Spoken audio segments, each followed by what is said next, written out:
The beginnings of the ninja cannot be separated from the long continuum of Japanese history, where myth and practicality constantly intertwined.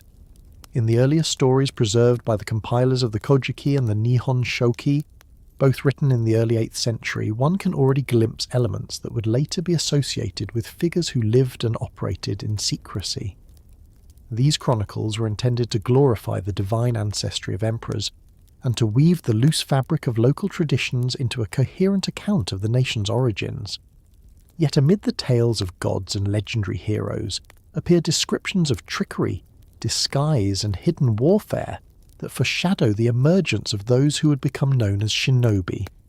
One of the most striking early narratives comes from the story of Yamato Takeru, a prince who embarked on military campaigns in the 2nd century. In order to defeat enemies stronger than himself, he disguised his identity, infiltrated enemy gatherings, and used deception to survive. While Yamato Takeru was celebrated as a heroic figure, and not a clandestine operative in the later sense, the techniques he employed bore a striking resemblance to the arts that ninjas would later practice. What these stories reveal is that the concept of defeating enemies through guile rather than direct confrontation was already embedded in the cultural imagination. If divine or heroic figures were permitted to use trickery, then later practitioners could claim a legitimate precedent for their own methods. In the centuries that followed, Japan entered the Asuka and Nara periods, characterized by the importation of Chinese bureaucratic models and the rise of centralized imperial authority. The rulers of these times sought to impose order, recording land ownership, regulating taxation, and organizing military defense. But as often happens, the more rigid the structure, the more gaps appeared in its control. Local chieftains resisted central taxation, bandits roamed rural areas, and disputes over land ownership frequently erupted into violence.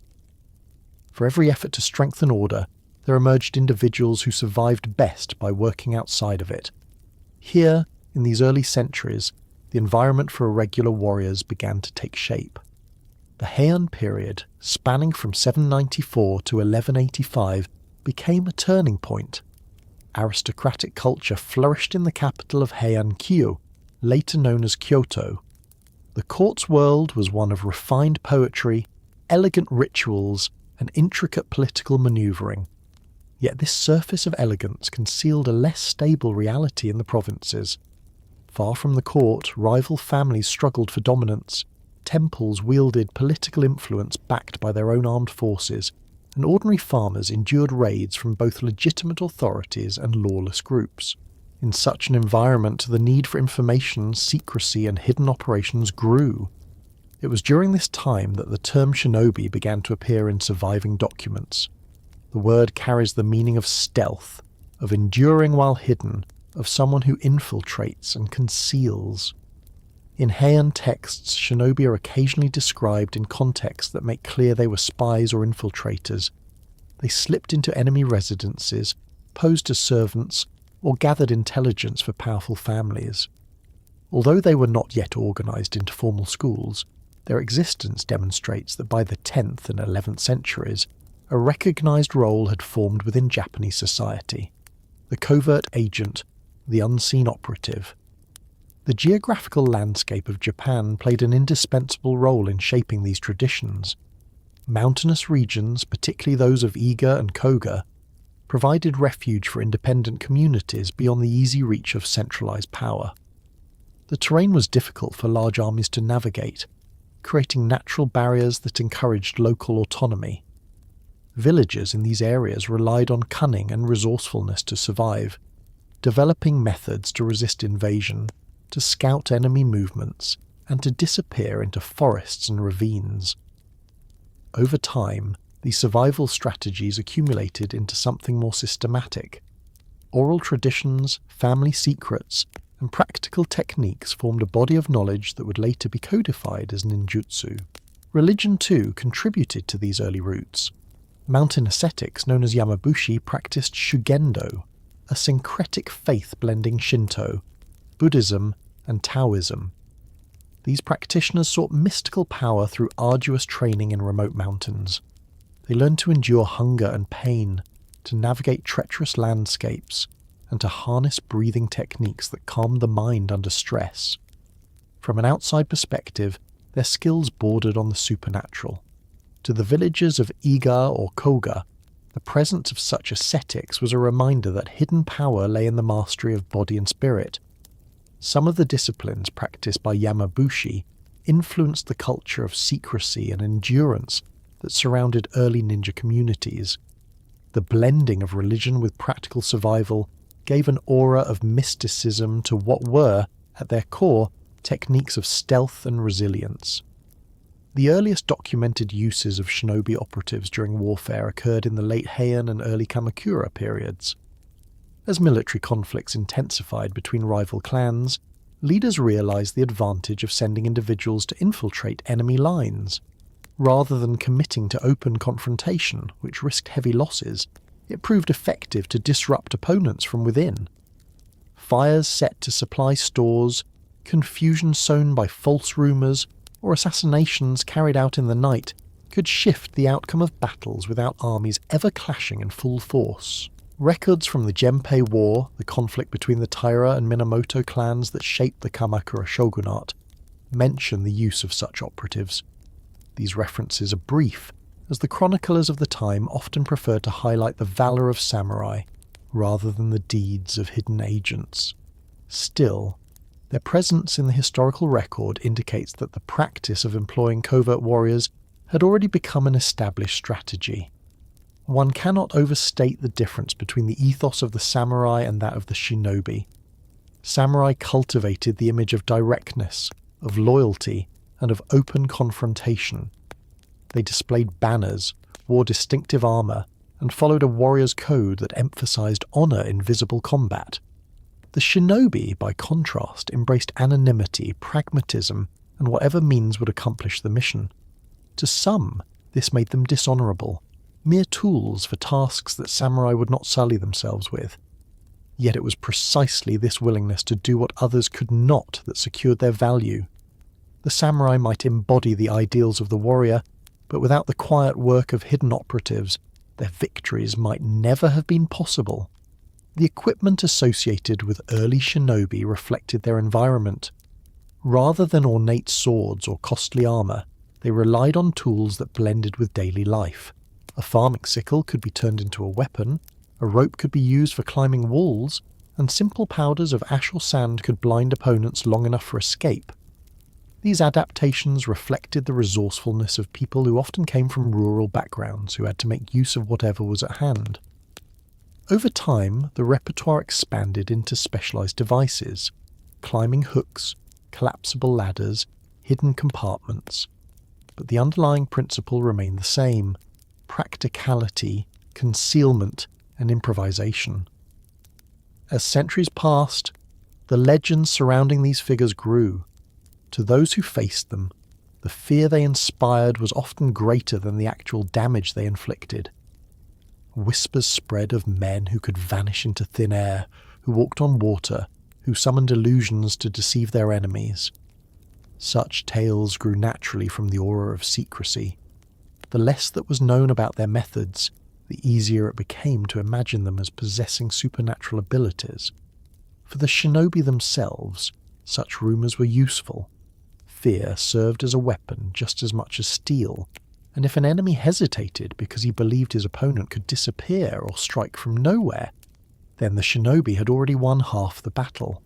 Thus the earliest roots of ninja tradition lie in a blend of myth, survival, and necessity, from the heroic disguises of legendary princes to the hidden operatives of the Heian court, to the mountain communities of Iga and Koga where independence demanded resourcefulness. The figure of the shinobi slowly took shape. They were not yet organised into the sophisticated clans of the later Sangoku era, but the foundations were laid. A culture of secrecy, resilience, and pragmatism had already emerged, one that drew on both the material conditions of rural survival and the spiritual influences of mountain asceticism. These beginnings ensured that when the great age of civil war arrived, the operatives of Shadow would already have centuries of preparation behind them. And as the Heian world gave way to the rise of the samurai class, and as the countryside turned into a patchwork of contested domains, the techniques of secrecy were not forgotten. They were preserved in isolated valleys, whispered across generations, and tested in the fires of small conflicts. By the time the great provincial wars erupted, the men and women of the shadows were ready, armed not with banners or armour, but with silence, patience, and the arts of invisibility that had grown steadily since Japan's earliest days. The mountainous heartlands of Japan became the cradle for many of the practices that would one day be called ninjutsu. Long before the term gained its mystique, before armies recognized the usefulness of those who lived in shadows, the mountains shaped a culture of survival, discipline, and secrecy. Japan is a land dominated by ranges and forests, landscapes that offer both isolation and concealment. The provinces of Iga and Koga, in particular, stood apart because of their rugged terrain.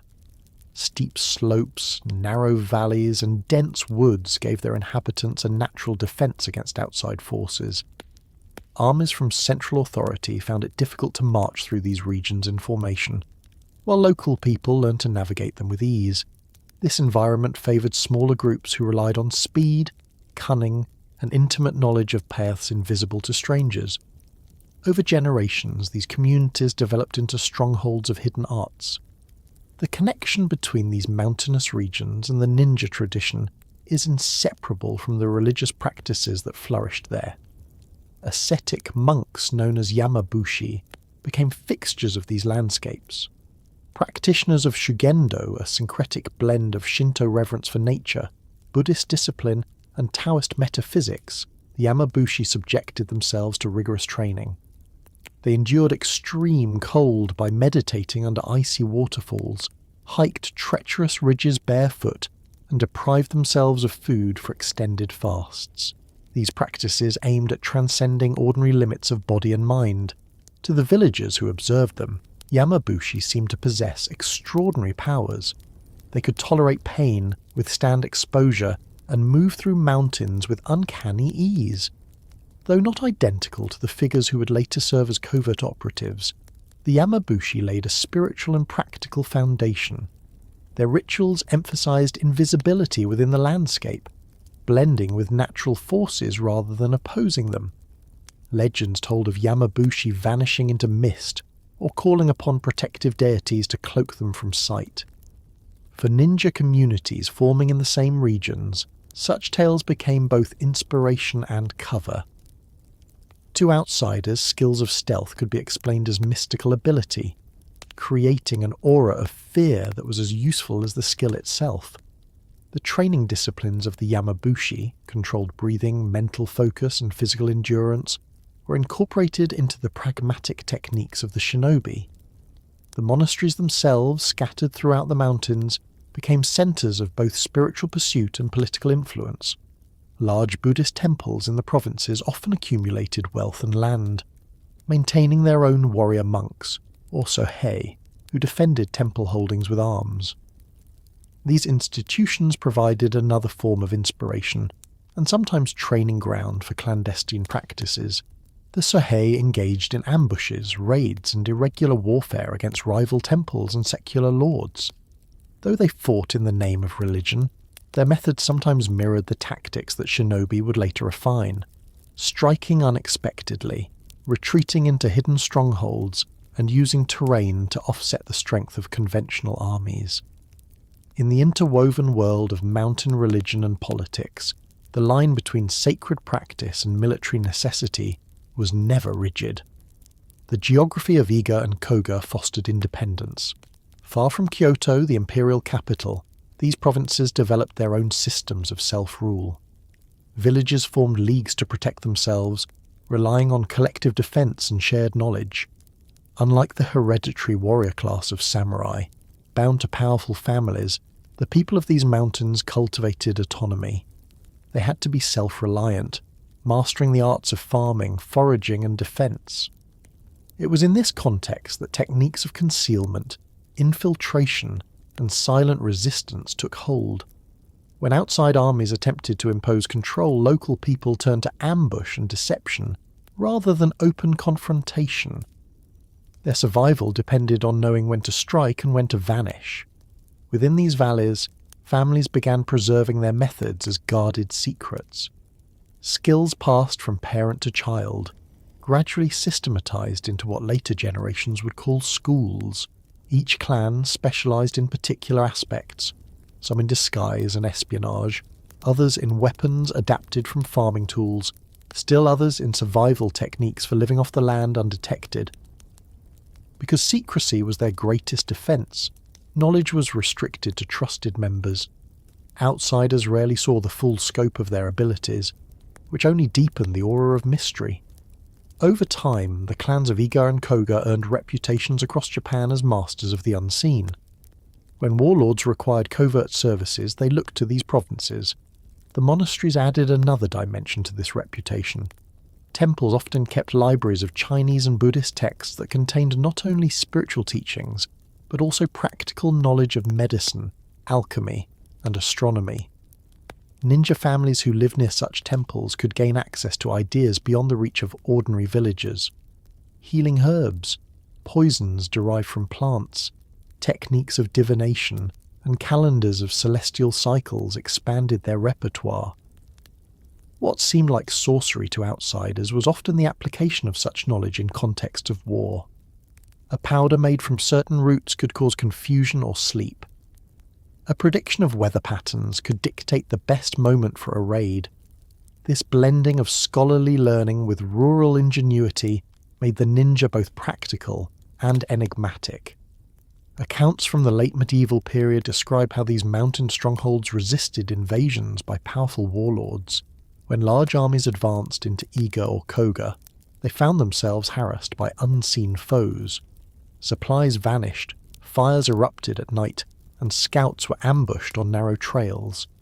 Even when villages were destroyed, survivors melted into forests, reappearing days later to strike again. This pattern of resistance reflected centuries of adaptation to their environment. It was not merely a matter of individual skill, but of entire communities trained to operate outside the rules of conventional warfare. The spiritual overlay provided by mountain religion reinforced the ethos of secrecy. Yamabushi practices of meditating in caves, chanting sutras for invisibility, or invoking protective deities against enemies all contributed to the sense that these operatives were more than human. Even when their methods were based on practical skill, such as using smoke to obscure movement or moving silently through underbrush, the belief in their supernatural aid magnified their effectiveness. Enemies who believed they faced not just men but sorcerers were more likely to hesitate, to doubt, to falter in their resolve. The monasteries also became centres of information exchange. Pilgrims, merchants, and scholars travelled to and from these remote sites, carrying news across regions. For covert operatives, monasteries provided both cover and intelligence. A shinobi posing as a pilgrim could pass unnoticed, gathering information from travellers or leaving messages with trusted monks. This integration of religious life with clandestine movement further blurred the line between the sacred and the secret. The mountainous terrain imposed another crucial lesson: patience. To survive in hidden valleys required waiting, enduring, and watching for the right moment. This sense of time distinguished the ninja mindset from that of the samurai. Where samurai glorified decisive combat and swift resolution, the ninja learned to bide their time, to endure hardship until circumstances favoured them. This philosophy mirrored the Yamabushi emphasis on endurance and asceticism. Waiting in the forest for days, moving only at night, eating whatever could be foraged, these were not burdens but necessary disciplines. Such endurance shaped a culture of resilience that became the backbone of ninja identity. Over the centuries, the legends of these mountain-born practices spread. Outsiders heard of people who could traverse cliffs in silence, who seemed to summon spirits to protect them, who struck from nowhere and disappeared without trace. The reality was a combination of spiritual discipline, local knowledge, and practical ingenuity. But because the mountains kept their secrets well, the stories only grew in mystery. The less outsiders understood, the more they believed. By the time the Sangoku period brought civil war across Japan, the traditions nurtured in these mountains were mature. The clans of Iga and Koga could offer trained operatives whose skills were unmatched elsewhere. Their reputations rested not only on individual prowess, but on centuries of survival in rugged landscapes, on the blend of religious discipline and practical necessity, and on the secrecy that made their knowledge precious. The mountains had not only hidden them but had forged them, shaping every aspect of their culture. The monasteries had not only guided spiritual seekers, but had provided frameworks for endurance, concealment, and the preservation of hidden knowledge. Together, these elements created a lineage of shadow that could now step onto the stage of national conflict, prepared to wield invisibility as a weapon against the chaos of open war. And as the wars escalated, as great daimyo struggled for dominance, the skills forged in isolation were drawn into the heart of national struggle, where shadows would become as decisive as armies, and the hidden arts of the mountains would leave their imprint on the destiny of Japan. When the capital moved to Heian in the year 794, it marked the beginning of a long era that many later generations would remember for its refinement, beauty, and the blossoming of court culture. Aristocrats wrapped themselves in silken layers, spoke in poetry, and measured status through artistic accomplishment as much as political power. To outward appearance, it was an age of elegance, but behind the walls of the capital and beyond its ceremonial avenues lay a world that was far less orderly. Rival clans manoeuvred for influence, corruption spread through official appointments, and the countryside often fell under the sway of local families whose loyalty to Kyoto was tenuous at best.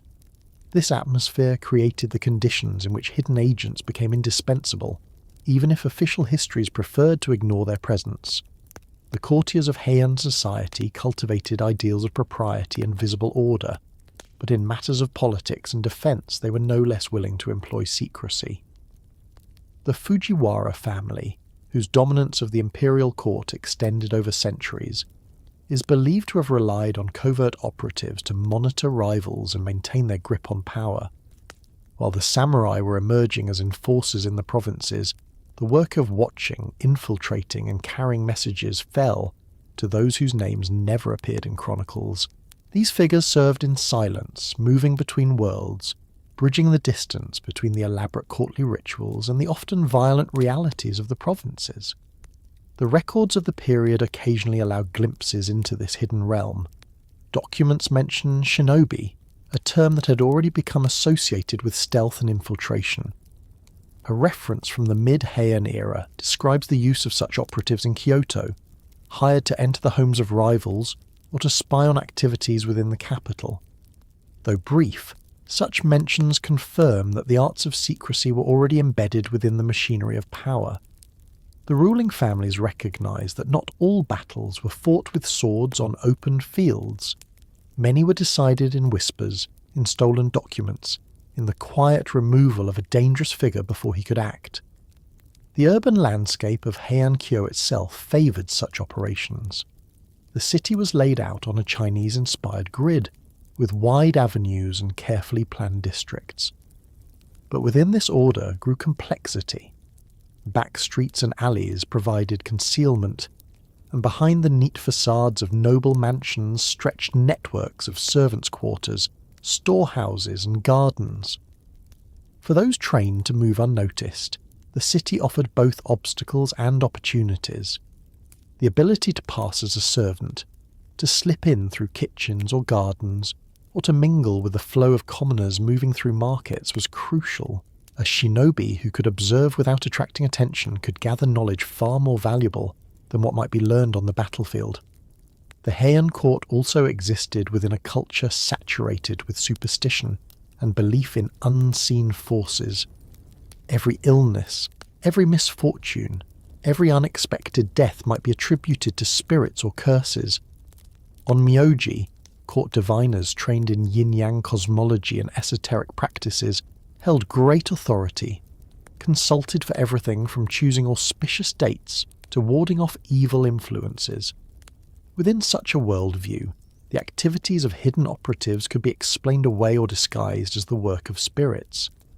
A sudden fire in a storehouse, a noble who fell ill after consuming food laced with poison, an inexplicable disappearance. These could be attributed to curses or supernatural forces rather than to human intervention. For the shinobi, this cultural climate provided cover. Fear of spirits masked the work of men, and those who understood both belief and technique could manipulate perception to their advantage. The reliance on hidden servants was not confined to the capital. In the provinces, where the central government's authority was weak, governors and military leaders used clandestine operatives to maintain control. With banditry common and rival families competing for dominance, open combat was risky and costly. Sending a discreet agent to infiltrate a rival stronghold, to map defences, or to sabotage supplies often proved more effective than mobilising armies. By the end of the Heian period, when warrior families like the Taira and Minamoto began to overshadow court aristocrats, the use of shinobi had already become an accepted if rarely acknowledged tool of power. Literature from the Heian period provides indirect evidence of how deeply the idea of secrecy had permeated cultural consciousness. Tales of deceit, disguise, and clandestine meetings filled the pages of court romances.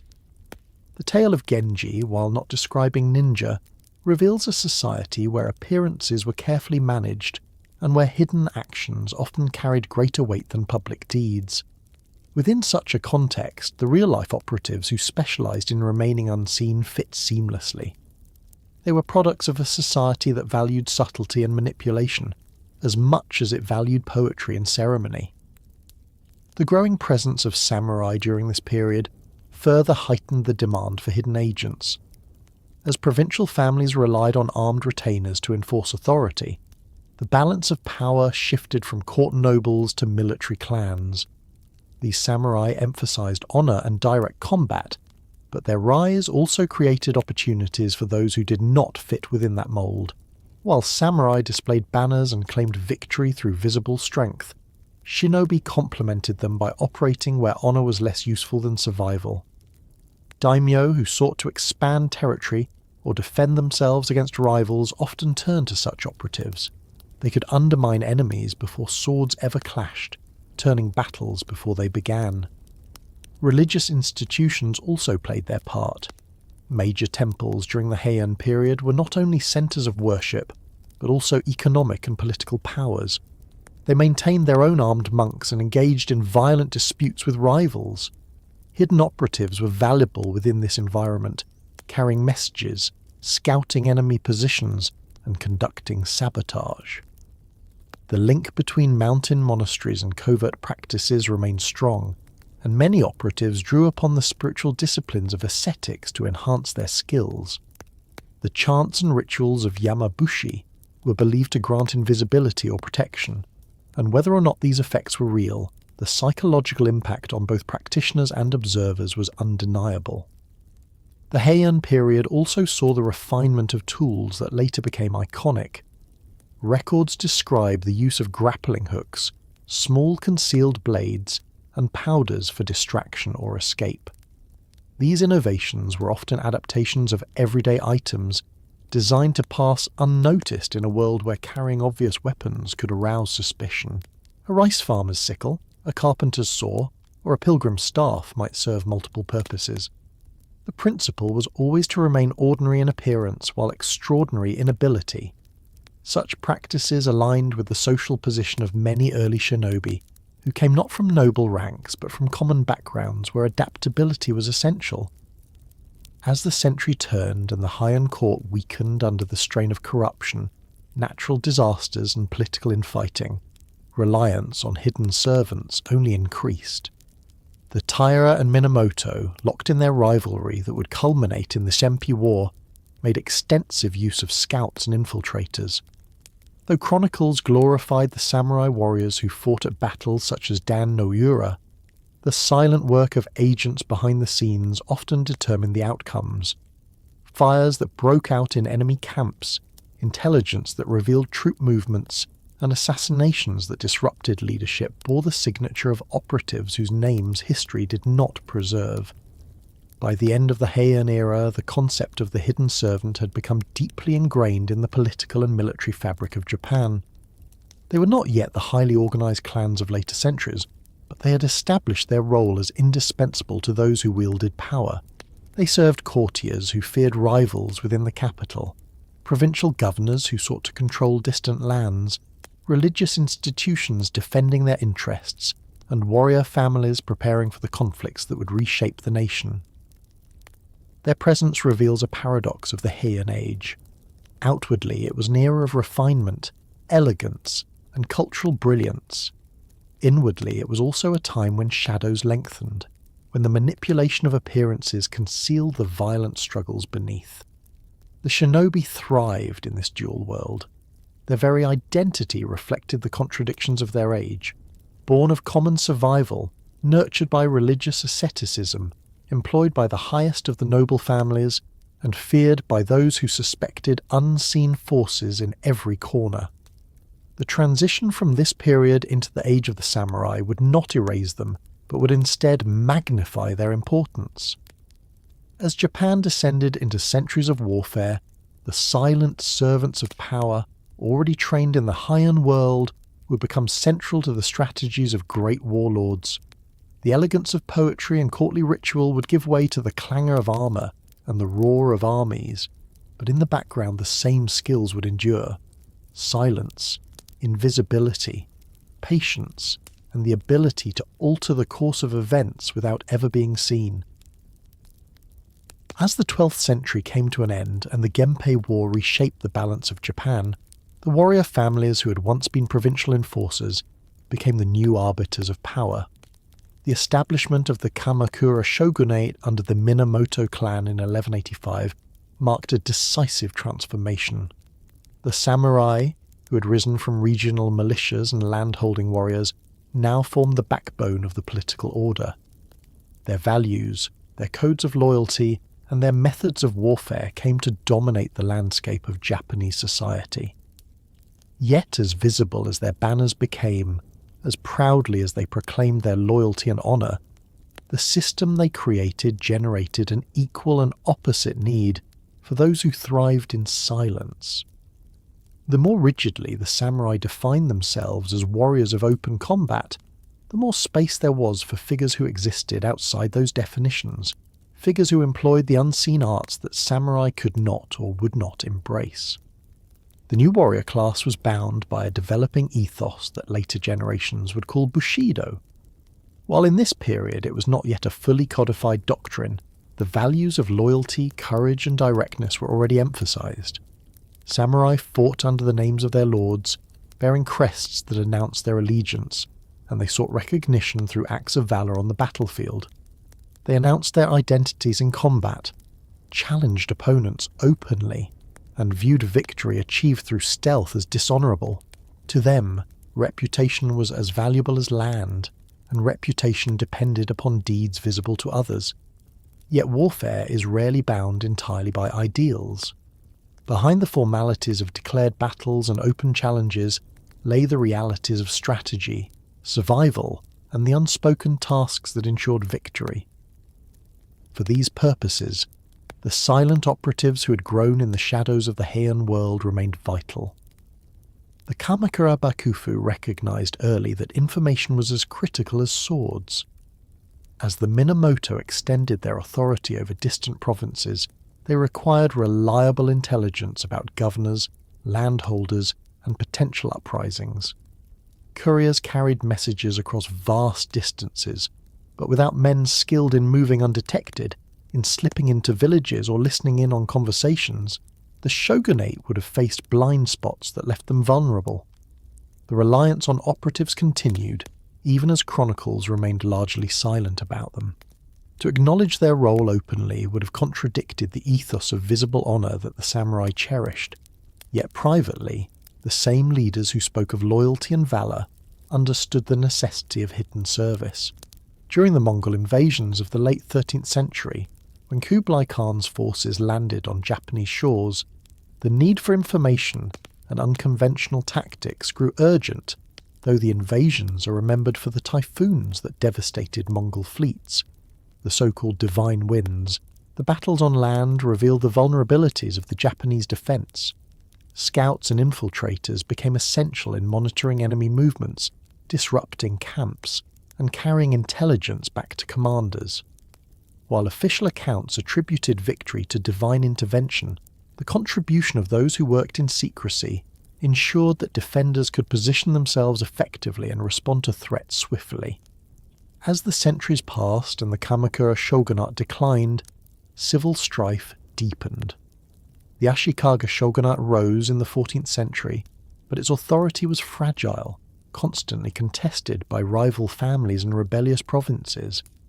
In this climate, covert agents found increasing employment.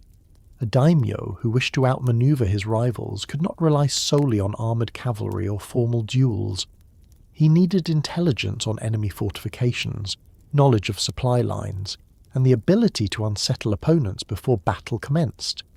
This was the environment in which the traditions preserved in Iga and Koga began to find regular service among the great lords of Japan.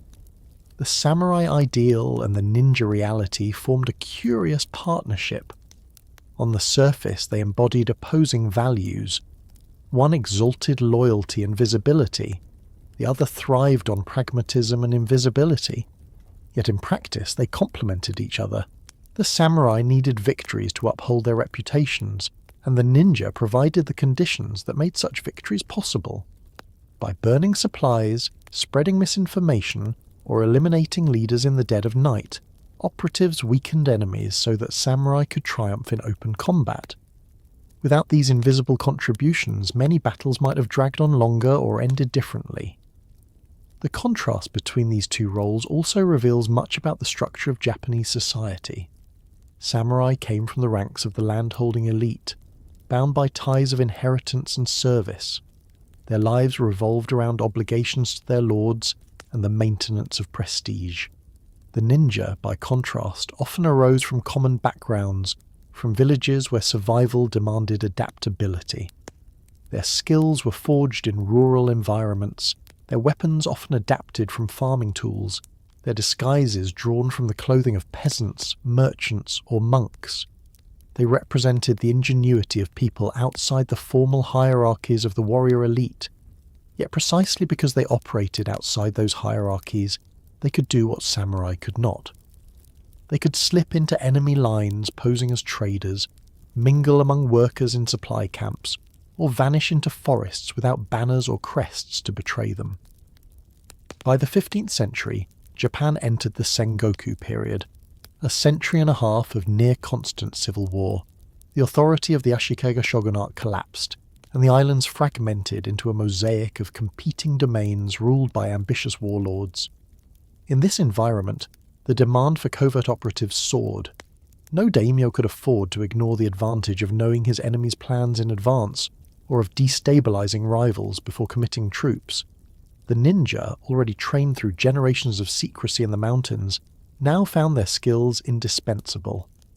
Clans from Iga and Koga became particularly renowned, and their services were sought across Japan. The reputation of these clans rested not only on the effectiveness of their operatives, but also on the discipline of their communities. Unlike the samurai, who maintained visible castles and armies, the ninja clans lived in villages fortified by secrecy. Families trained children from a young age in endurance, disguise, and survival. Women, too, played roles, often excelling in espionage, using disguises of servants or entertainers to access places men could not. Skills were passed down in strict lineage, guarded as family treasures. These communities formed republic-like leagues, defending themselves collectively and offering services beyond their borders for compensation. They became professional providers of shadow, recognized by daimyo as valuable allies and feared by enemies as implacable ghosts. As warlords competed for dominance, the tension between samurai ideals and ninja methods grew sharper. Samurai chroniclers dismissed the ninja as dishonorable, as men who undermined the warrior code. Yet privately those same leaders continued to employ them. The contradiction was clear. Ideals served the public face of power, while pragmatism determined survival. This duality became a defining feature of Japanese warfare. The samurai embodied the visible order, while the ninja embodied the hidden counterbalance that kept that order functioning. Weapons and techniques expanded in this era. The use of explosives, imported through contacts with China, allowed ninja to create diversions and sow panic. Simple gunpowder devices could start fires or blind opponents with sudden flashes. Ingenious tools, collapsible ladders, climbing claws, hollowed tubes for breathing underwater, demonstrated the creativity of operatives who refused to be constrained by conventional warfare. These devices were not intended for pitched battles, but for specific tasks: scaling castle walls, escaping through moats, confusing guards long enough to complete a mission. Each innovation reflected the principle of practicality, turning obstacles into opportunities. Psychological warfare remained central. The reputation of ninja as supernatural beings intensified. Rumours spread that they could turn invisible, that they flew through the night, that they commanded spirits or demons. Such stories were not discouraged by the operatives themselves. To inspire fear was to create hesitation, and hesitation on the battlefield could prove decisive. In a society steeped in belief in the unseen, the line between human skill and supernatural aid blurred easily. The ninja harnessed that ambiguity, letting imagination do as much work as their blades. Through this period, the relationship between the rising power of the samurai and the silent counterbalance of the ninja deepened. The wars of the Sangoku era would bring these dynamics to their height, with the great figures of Japanese history, Oda Nobunaga, Tokugawa Ieyasu, Takeda Shingen, all employing ninja in their campaigns. But even before those names dominated chronicles, the partnership was well established. The rise of the samurai created a world of visible banners, of castles and armies, of declarations of loyalty. At the same time, it demanded the services of those who could work unseen, who could prepare the ground for victories that seemed, on the surface, to belong only to men of honour. The balance was not accidental but structural. The more rigidly society defined what it meant to be a warrior, the more necessary became those who operated outside those definitions. Honour required its counterpart in pragmatism, visibility required its counterpart in invisibility, and open combat required its counterpart in sabotage and espionage. Thus, the rise of the samurai was also the rise of the ninja, even if chronicles preferred to write only of one side of this duality. As castles multiplied and daimyo struggled for dominance, the unseen operatives became threads woven into every campaign. They scouted terrain, lit fires behind enemy lines, carried false rumours, and opened gates from within. Their presence ensured that the age of the samurai was also the age of shadows, even if the shadows were rarely named. And in that intertwining the world found its counterbalance. Warriors who declared themselves proudly in daylight, and those who endured silently in the night, each incomplete without the other, each shaping the destiny of Japan together. In the heart of Japan, nestled between rugged ridges and misty valleys, lay two provinces whose very geography determined their destinies. Iga and Koga, isolated by mountains yet linked through hidden passes, became the most renowned centres of clandestine knowledge in the archipelago. Their names would echo for centuries as the cradles of organised ninja culture, places where survival against overwhelming odds forged communities that valued secrecy, adaptability and endurance above all. The natural environment of these provinces provided both the challenge and the shield. Unlike the wide plains where great armies could manoeuvre in formation, Iga and Koga were difficult to penetrate. Steep mountains hemmed in the valleys, forests cloaked the trails, and sudden changes in weather could disorient outsiders. For the villagers who grew up there, these same conditions became advantages. From childhood they learned to recognise the smallest shift in sound or shadow, to follow paths invisible to strangers, and to disappear into ravines that seemed impassable. Geography itself trained them to become elusive, to merge with their surroundings rather than confront intruders directly. Political circumstances reinforced what the landscape demanded. Central authority during much of medieval Japan struggled to impose order in these remote regions. Governors appointed by the shogunate often had little real power beyond the nearest towns. Local families, left to their own devices, formed leagues to manage their affairs.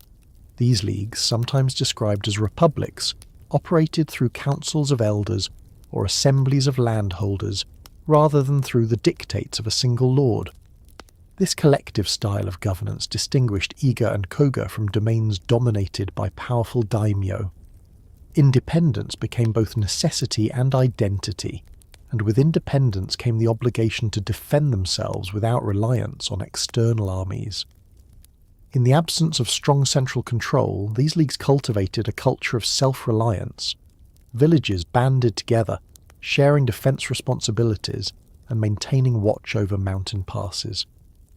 When larger warlords attempted to assert authority, the people of Iga and Koga resisted not through pitched battles, which they could not hope to win, but through strategies of ambush, deception, and guerrilla resistance. Raiding parties were led astray by false guides, supply caravans vanished in the night, and heavily armed soldiers found themselves harassed by invisible assailants. Over time, these techniques coalesced into a disciplined body of knowledge. The organisation of families within these provinces further shaped the growth of ninja culture. Skills were preserved within lineages, passed from father to son, mother to daughter, guarded as precious secrets that ensured the survival of the community. Certain families specialised in particular aspects. Some focused on infiltration and disguise, others on weapons and traps, still others on medicinal knowledge or the use of herbs and poisons. Together, these families created a network of expertise.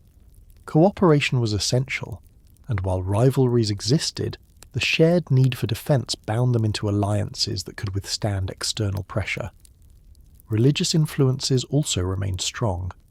The mountains of Iga and Koga were frequented by Yamabushi, ascetic practitioners who embodied the fusion of Buddhism, Shinto, and Taoist practices. Their presence reinforced the spiritual dimensions of endurance and secrecy. Techniques of meditation, breath control, and visualization entered the repertoire of ninja training. To survive for days without food, to remain motionless for hours while observing an enemy camp, to maintain composure under fear, all required a mastery of mind as well as body. Rituals performed in caves or on mountain peaks gave operatives the conviction that unseen forces aided them, strengthening their resolve. Whether or not supernatural power was truly present, the psychological effect was undeniable. The martial practices of Iga and Koga became renowned not only for stealth, but also for adaptability. Weapons were chosen not for grandeur but for concealment and utility. A simple chain with a weight attached could entangle an opponent's sword or strike unexpectedly from a distance. Small throwing blades, later known as shuriken, could distract or wound without betraying the wielder's position. Smoke powders created confusion in confined spaces, while caltrops scattered on trails slowed pursuers. Each device reflected the philosophy of turning ordinary materials into extraordinary tools. This ingenuity distinguished the operatives of these provinces from the more rigid martial traditions of the samurai. By the 15th and 16th centuries, the fame of Iga and Koga spread far beyond their valleys. Warlords embroiled in the ceaseless struggles of the Sangoku period sought their services. Contracts were made not with single individuals but with entire groups, ensuring that trained operatives could be dispatched for missions ranging from reconnaissance to sabotage. Daimyo who employed them gained access to skills unavailable among their own retainers. A campaign supported by Iga or Koga agents stood a far better chance of success, for enemies could be weakened from within before armies ever clashed. Yet this reputation also made the provinces targets. Powerful lords recognized both the value and the threat of communities that maintained such independence. Attempts to subjugate them were met with fierce resistance. and stories of these defences only enhanced their legend. Outsiders who underestimated the villagers found themselves lost in forests, cut off from supplies, or ambushed in narrow passes. Even when overwhelming force succeeded in burning villages, survivors melted into the mountains, returning to strike when least expected. Such resilience convinced many that the people of Iga and Koga possessed supernatural aid, but their strength lay in discipline, knowledge of terrain, and an unyielding commitment to survival. Training in these provinces emphasized practical realities above ceremony. Young initiates learned to move silently, to blend into crowds, to study the habits of animals as lessons in camouflage.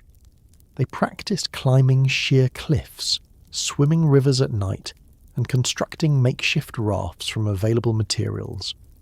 Instruction in weapons was matched by instruction in patience, the ability to observe for days without acting, to wait for the precise moment when success was assured. This emphasis on discipline created operatives who were as much masters of endurance as of combat. Women also played crucial roles. In families where secrecy was paramount, everyone contributed. Women trained in disguise could enter places where men would be noticed. They gathered intelligence in marketplaces, served in households as attendants, or distracted enemies when needed.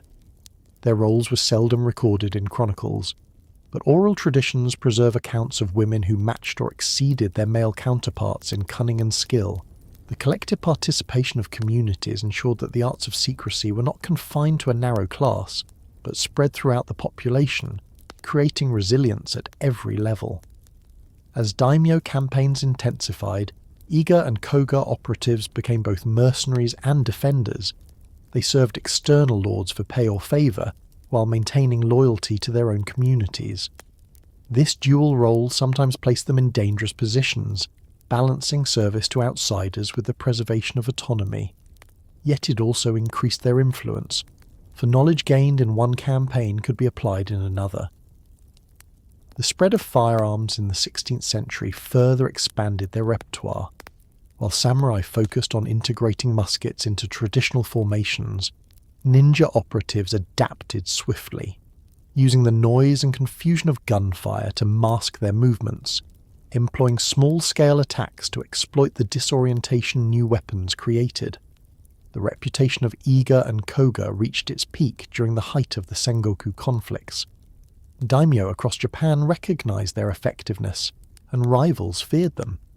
Stories circulated of operatives who could infiltrate the most secure castles, who appeared as peasants by day and saboteurs by night, who struck swiftly and vanished before pursuit could begin. Such stories, embellished with each retelling, reinforced the aura of mystery that surrounded them.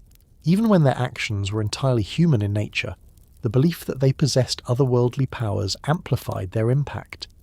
This prominence also brought peril. Ambitious warlords understood that as long as Iga and Koga remained independent, they represented both a resource and a threat. Efforts to bring them under control culminated in campaigns such as Oda Nobunaga's invasion of Iga in the late 16th century. His armies, vastly larger than anything the provinces could muster, inflicted devastating losses. Villages were destroyed, operatives were killed or scattered, and the independence of Iga as a collective entity was broken. Yet even in defeat, survivors carried their skills elsewhere, offering service to other lords, including Tokugawa Ieyasu, who would later unify Japan under his shogunate. Thus, the legacy of Iga and Koga endured. Though their autonomy was crushed, their traditions did not vanish. Instead, they dispersed, seeding the arts of ninjutsu throughout the land. Operatives trained in those valleys found new homes in the service of great lords, their knowledge preserved in manuals and family lineages. The mythic aura of the provinces only grew, for their destruction at the hands of overwhelming power cemented their image as bastions of resistance, as communities that had lived by secrecy and died by it, leaving behind whispers and legends. The cradles of ninja tradition were therefore more than geographic locations. They were living laboratories of survival shaped by mountains, protected by secrecy, and sustained by communal discipline. They exemplified how environment and necessity could produce a culture that balanced the visible might of samurai with the unseen strength of shadow. From these valleys emerged operatives who would serve in every major conflict of the age, who would become symbols of fear and fascination, and who would carry forward a tradition that blended practicality with legend. As the wars of the Sangoku period intensified, the dispersal of these traditions ensured that the arts of Iga and Koga would influence the entire nation.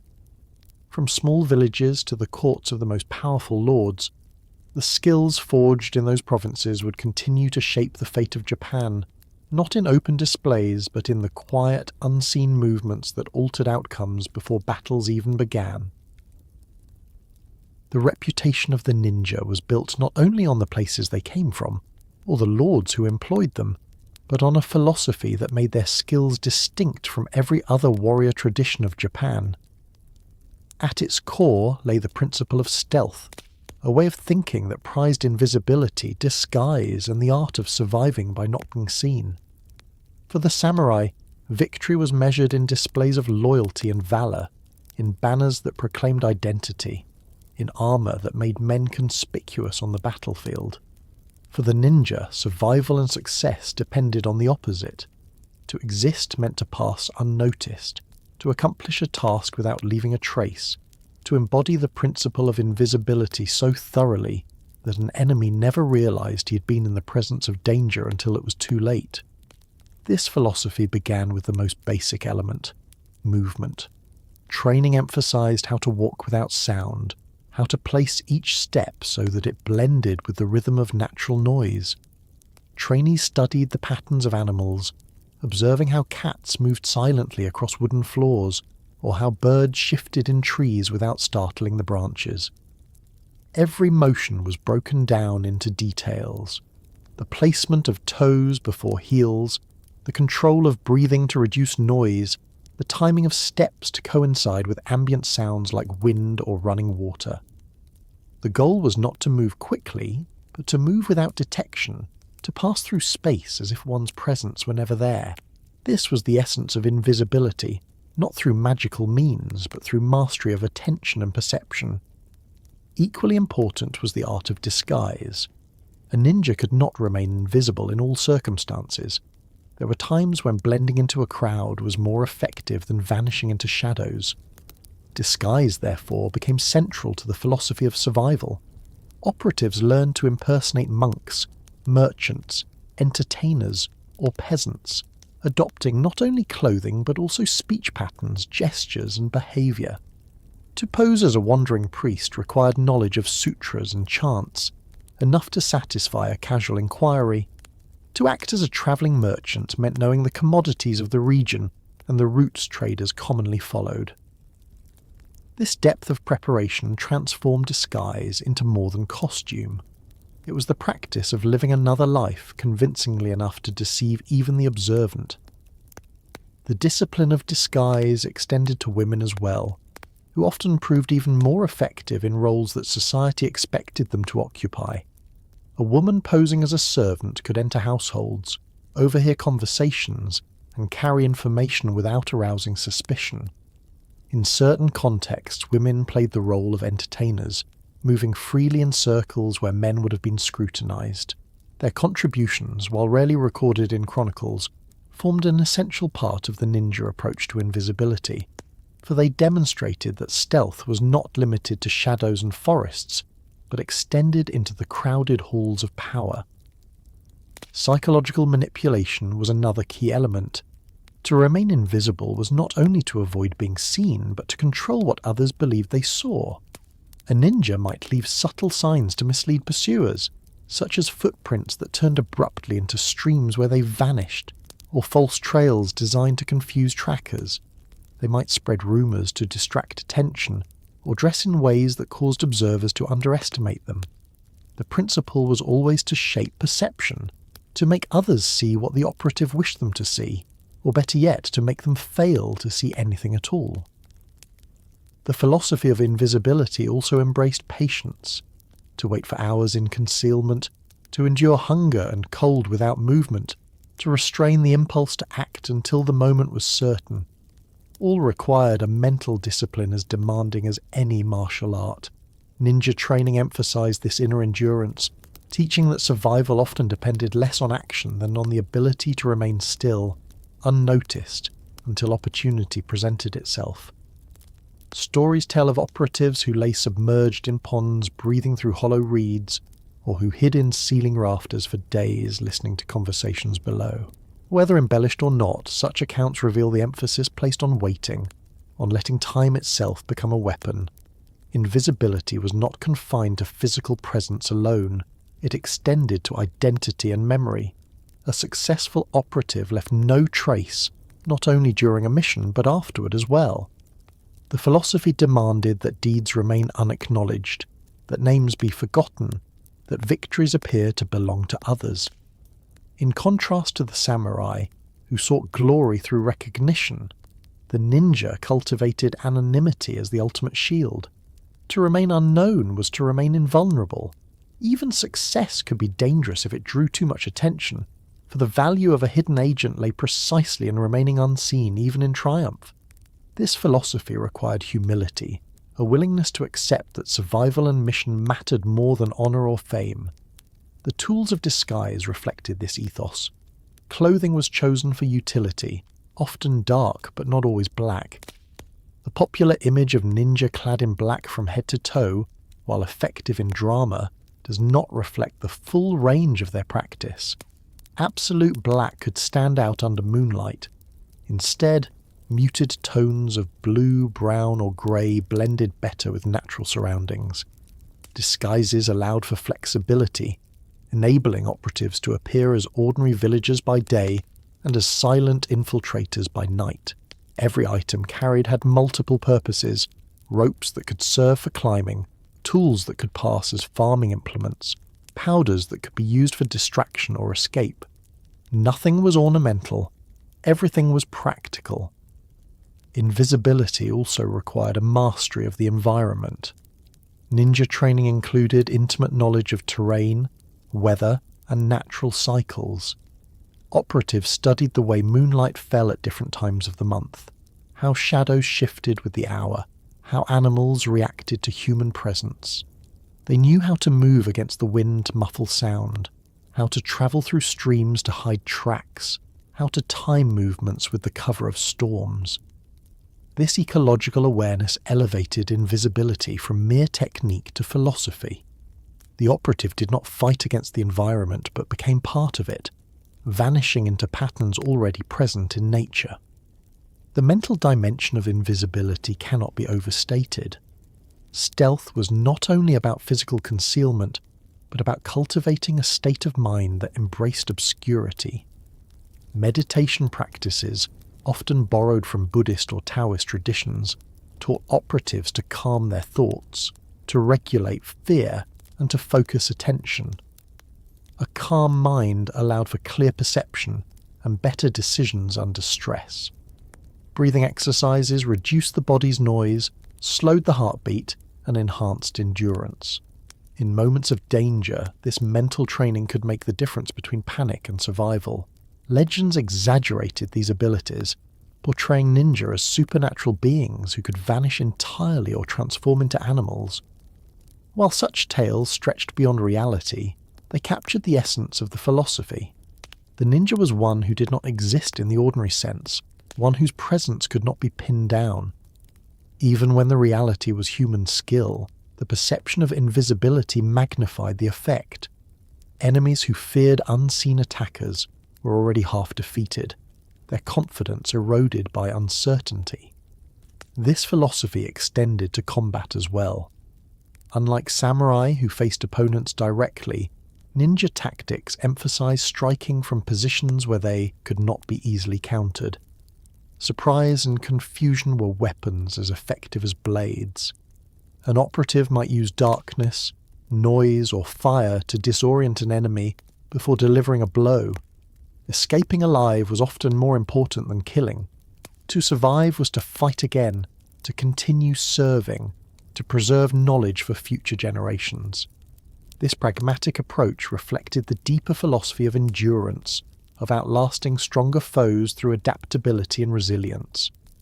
The concept of disguise also included the ability to assume not only roles but entire identities. A successful operative could live for weeks or months within enemy territory, blending so fully that no suspicion arose. This demanded linguistic skill, knowledge of regional customs, and an ability to adopt mannerisms seamlessly. Such deep infiltration required more than costumes. It required psychological flexibility, the capacity to inhabit another life as if it were one's own. The mastery of disguise was therefore both external and internal, a fusion of outward appearance and inward conviction. Philosophy shaped even the way ninja communities viewed themselves. To be invisible was not merely a tactic, but a way of life. Families preserved their traditions in secrecy, avoiding displays that might draw unwanted attention. Their villages appeared ordinary to outsiders, with nothing to reveal the training that occurred within. Children grew up learning silence, discretion, and the importance of concealing what they knew. This cultural embedding of invisibility ensured that the philosophy was not only practiced in missions, but lived daily, woven into the very fabric of community identity. The legacy of this philosophy outlasted the immediate conflicts of the Sangoku era. Even as Japan entered periods of peace, the ideas of invisibility and disguise continued to shape perceptions of the ninja. Plays, stories, and later modern media transformed them into archetypes of the unseen warrior, figures who embodied the human desire to escape notice, to move in worlds of secrecy, to hold power without appearing to wield it.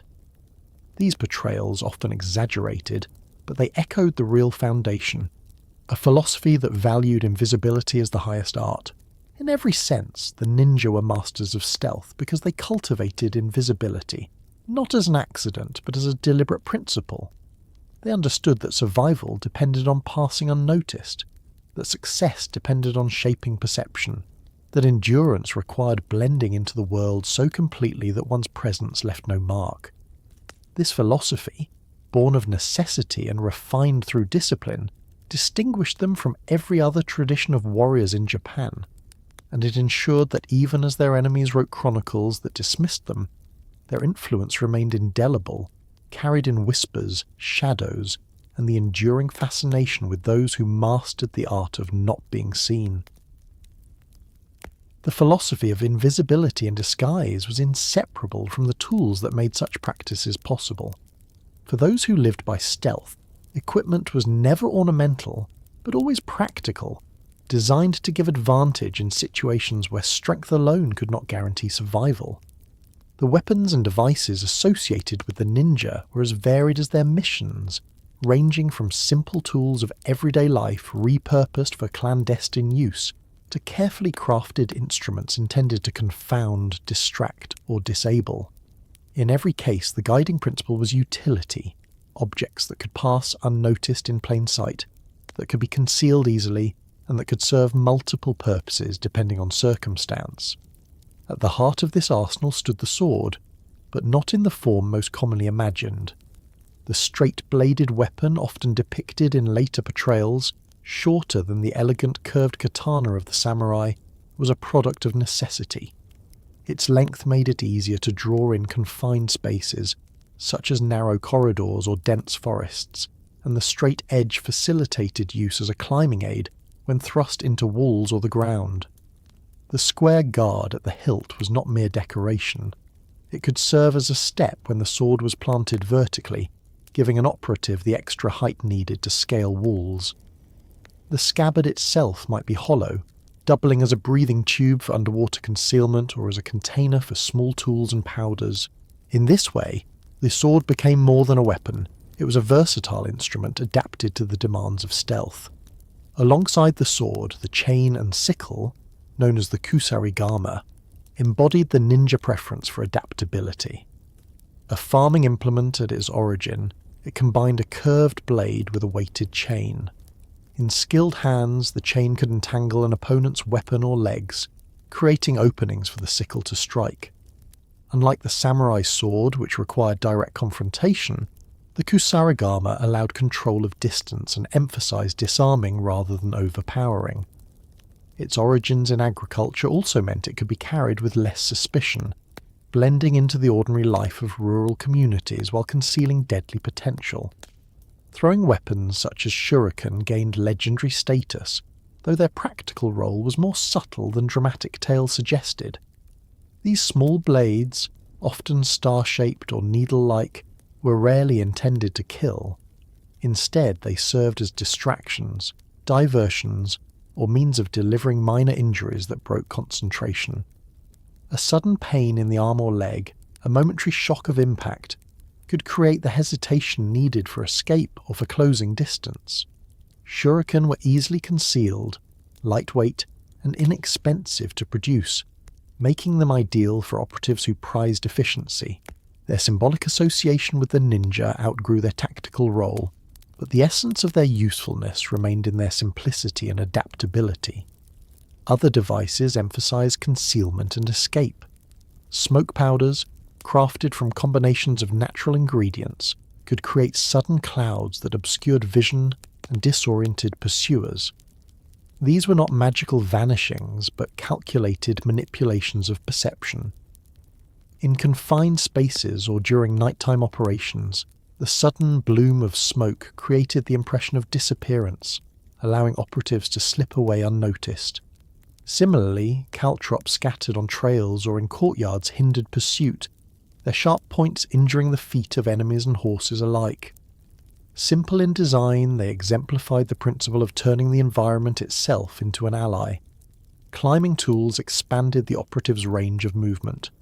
Iron claws, or shuko, strapped to hands and feet, allowed climbing on trees, walls, and even ice. They also doubled as weapons in close combat, slashing when fists alone were insufficient. Grappling hooks attached to ropes enabled scaling of fortifications or rapid descents from heights. Collapsible ladders, lightweight and portable, could be assembled quickly for infiltration of castles or towers. Each device addressed the fundamental challenge of overcoming barriers silently and efficiently. The ability to enter and exit spaces undetected defined the success of missions, and these tools gave physical form to the philosophy of invisibility. Water presented both obstacle and opportunity, and ninja inventions reflected this duality. Bamboo tubes served as breathing apparatus, allowing operatives to remain submerged for extended periods, while avoiding detection on the surface. Small flotation devices concealed under clothing aided in silent swimming across moats or rivers. Rafts, improvised from natural materials, could be constructed for longer journeys, then dismantled or abandoned without leaving evidence. The capacity to use water as concealment, to appear and disappear from rivers or ponds, reinforced the aura of supernatural ability, though the methods were grounded in practical ingenuity. Disguise required its own set of tools. Cosmetic powders altered complexion, while wigs and clothing allowed operatives to shift identities quickly. Kits might include small items to mimic the appearance of merchants or monks, prayer beads, account ledgers, or simple religious amulets. These props supported the larger act of deception, enabling operatives to pass scrutiny in unfamiliar settings. The effectiveness of a disguise depended not only on appearance, but on the details that convinced observers, and tools of this kind made the performance more convincing. Information gathering was central to ninja missions, and their gadgets reflected the need for silent observation. Hollow bamboo sections could serve as listening devices pressed against walls. Simple, telescopic tubes, crafted with lenses, extended vision across distances. In darkness, powders that reflected faint light allowed operatives to read or mark without carrying obvious torches. Writing materials designed for concealment, such as inks visible only under heat or water, enabled messages to be hidden until revealed by those who knew the method. These practices reveal that ninja innovation extended beyond combat to the broader demands of espionage. Poisons and medicines occupied another category of specialized knowledge. Familiarity with local plants and minerals allowed operatives to prepare substances that could incapacitate, distract, or heal. Powders might irritate eyes or throats, giving advantage in escape. Herbs could be brewed into teas to calm nerves or to sustain energy during long missions. In more extreme cases, poisons could be applied to weapons or food, though the use of such methods was rare and dangerous. The knowledge itself, however, exemplified the breadth of ninja ingenuity, for survival demanded mastery not only of combat, but of the hidden properties of nature. Psychological tools carried as much weight as physical devices. The reputation of invisibility was enhanced by deliberate props, small whistles that produced eerie sounds, masks that concealed identity, or emblems that suggested supernatural affiliation. These items exploited the fears of opponents, turning imagination into a weapon. In a culture deeply attuned to omens and spirits, the sudden appearance of an unsettling figure could break morale as effectively as a sword. Fear was a resource, and the tools of shadow were designed to cultivate it. The adaptability of these weapons and gadgets underscored a deeper principle. Nothing was fixed. Everything could serve multiple purposes. A rope could bind, climb, or strangle. A scabbard could serve as storage, breathing tube, or club. A farming hoe could till soil by day and defend life by night. This flexibility reflected the social origins of many ninja, who came from communities where tools had to serve more than one role. It also reinforced the philosophy that survival depended on ingenuity, on seeing possibilities where others saw only limitations. As time progressed, the spread of firearms introduced new challenges and opportunities. Ninjas adapted swiftly, incorporating small hand cannons or primitive pistols into their arsenal.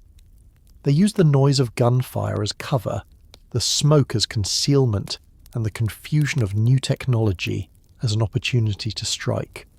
Explosive devices crafted from gunpowder were used not only for destruction but for distraction. A sudden blast might cause panic in a garrison, drawing guards away from their posts. The capacity to exploit emerging technology demonstrated that the ingenuity of ninja tools was not static, but evolved with circumstance. The cumulative effect of these devices was more than tactical. They created an identity distinct from that of the samurai. Samurai weapons were symbols of status, crafted with artistry, carried openly as markers of rank. Ninja tools were symbols of pragmatism, crafted for function, carried in secret as instruments of survival. Where samurai weapons proclaimed identity, ninja tools concealed it. Where samurai relied on rigid forms of combat, ninja devices opened infinite variations of approach. This contrast defined the relationship between the two traditions, complementary yet fundamentally different. Stories and legends often exaggerated the capabilities of these tools, describing operatives who flew on kites, who vanished in smoke, who used mirrors to blind enemies or potions to become invisible. While many of these accounts were fantastical, they were rooted in the real ingenuity of ninja gadgetry. The truth was simpler, yet more impressive. Through creativity, patience, and relentless adaptation, ordinary materials became instruments of extraordinary effect. The tools of the shadow were not marvels of magic, but of human invention, designed to serve a philosophy that placed survival, stealth, and success above honor or display. The legacy of these weapons and gadgets endured not only in history but in imagination. Later generations, fascinated by the mystique of the ninja, preserved tales of their devices, embellishing them into myth while still echoing the practical ingenuity at their core. Even when dramatized on stage or in modern media, the essence remained clear. The tools of the shadow represented a way of life where every object, every environment, every moment could be turned into an opportunity for survival and triumph, unseen and unacknowledged. The discipline of the ninja was never confined to tools or to the philosophy of invisibility alone. Behind the stories of infiltration and disguise stood a structured system of training, preserved in families and clans, passed down through oral teachings, secret scrolls, and generations of practice. These systems became the hidden schools of ninjutsu, a discipline that encompassed not only combat, but every element of survival, deception, and adaptation. While the visible martial arts of the samurai emphasized swordsmanship, archery, and mounted combat, the traditions cultivated in the hidden schools prepared operatives for a far broader spectrum of challenges. They sought not glory in battle, but effectiveness in every circumstance, whether that meant moving unnoticed through enemy lines, surviving in hostile landscapes, or striking at precisely the right moment when success was assured. The training often began in childhood. Within the villages of Iga and Koga, children were gradually introduced to practices that appeared ordinary to outsiders, but carried deeper purpose. Games might involve moving silently across uneven ground, without disturbing pebbles or leaves, or climbing trees swiftly without breaking branches. These activities, disguised as play, instilled coordination, balance, and awareness.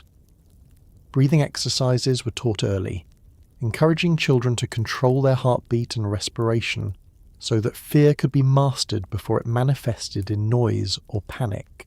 Physical endurance was cultivated through exposure to harsh weather, fasting, and long treks across mountains. From the beginning, training blended the ordinary with the extraordinary, shaping not only bodies but minds. The curriculum of ninjutsu extended far beyond combat techniques. Instruction was divided into areas that collectively encompassed the demands of a life lived in secrecy. One area focused on taijutsu, the unarmed skills of self-defense. Unlike the rigid forms of some martial traditions, taijutsu emphasized fluidity and adaptability. Practitioners learned to use leverage against stronger opponents, to turn an enemy's weight into a liability, and to strike vulnerable points quickly before retreating. Grappling, joint locks, and throws were practiced not for prolonged duels, but for efficiency in sudden encounters. The principle was always survival, to disable an opponent long enough to escape or to complete a mission. Weapons training, or bukijutsu, formed another essential component. Students practiced with swords, staffs, chains, and blades, not in the ceremonial style of samurai kata, but in methods tailored to practicality. The sword might be used as a climbing tool, the staff as a pole for vaulting obstacles, the chain as a means of entanglement. Each weapon was taught not only for combat but for versatility. Improvisation was emphasized, with ordinary tools adapted into arms when needed. This flexibility ensured that operatives were never unarmed, for the environment itself could always provide a means of defense. Equally important was the study of infiltration techniques, or shinobi iri. Students learned how to approach guarded areas without detection, how to scale walls silently, how to pass unnoticed through villages by adopting disguises.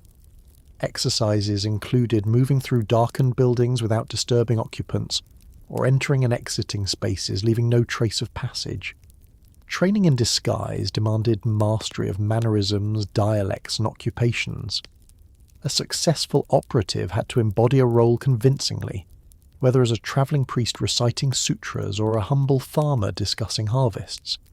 This aspect of training was as much psychological as physical, demanding creativity and observation. Survival skills were taught under the discipline of tenman and shimon, knowledge of the heavens and the earth. Tenman included the study of astronomy and weather, enabling operatives to navigate by stars, to anticipate storms, and to plan movements according to lunar cycles. Shimon encompassed geography, topography, and the interpretation of landscapes. Students learned to read terrain for concealment, to locate water and food in wilderness, and to construct shelters. These disciplines made the ninja independent of supply lines, able to operate in isolation for extended periods. In contrast to armies that required vast logistical support, ninja could endure with minimal resources, moving swiftly and invisibly. Medical knowledge formed another pillar. Students studied herbs for healing and for harm, practiced setting bones, and learned methods of resuscitation. In an age when battlefield wounds often proved fatal, this knowledge gave operatives a chance to recover or to aid comrades. Poisons were studied as well, though their use was selective and often exaggerated in later tales. The ability to prepare irritants, to incapacitate rather than kill, or to cure illnesses sustained the practical independence of operatives. A ninja who could heal himself or his allies maintained the ability to continue missions where others might falter. Mental discipline was emphasized through practices derived from Buddhism, Taoism, and native traditions. Meditation cultivated calm under stress, while visualization exercises strengthened focus. Breathing patterns controlled fear and pain, enabling operatives to endure hardships that might overwhelm others. The cultivation of inner silence mirrored the outer silence required in missions. By stilling the mind, practitioners aligned themselves with the philosophy of invisibility. To remain unnoticed required first that one remain unnoticed by one's own fears, that the self itself dissolve into the surrounding world. The transmission of this knowledge varied between families and schools. Some preserved scrolls known as densho, written in coded language accessible only to initiates. These documents contained aphorisms, diagrams, and principles, never offering full explanations but serving as memory aids for teachings imparted orally. The secrecy of the schools ensured that knowledge remained within lineages, guarded against outsiders. Apprenticeship under elders provided direct experience, with students accompanying mentors on missions to learn through observation. This experiential method guaranteed that training was not abstract but applied, forged in the realities of survival. Discipline extended beyond technical skills to the shaping of character. Students were taught discretion above all. To speak carelessly of one's training endangered not only oneself but the entire community. Loyalty was defined not through public oaths, but through silence, the ability to keep secrets even under duress. Humility was valued, for boasting or seeking recognition contradicted the principle of invisibility. Endurance, patience, and adaptability were cultivated as virtues equal to physical prowess. In this way, the hidden schools shaped individuals whose lives embodied the values of their art, not only during missions but in daily conduct. The diversity of schools across Iga, Koga, and beyond meant that ninjutsu was never a single rigid system, but a constellation of approaches. Some emphasized espionage and disguise, others sabotage and combat. Certain families specialized in particular weapons or in medical knowledge. This diversity reflected the adaptability of the tradition itself, molded by geography, politics, and circumstance.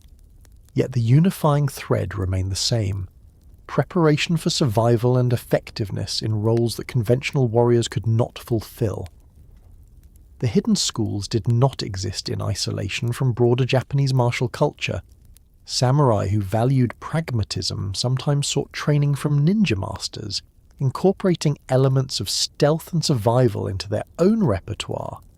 Manuals from later periods reveal how aspects of ninjutsu were integrated into more general military strategies.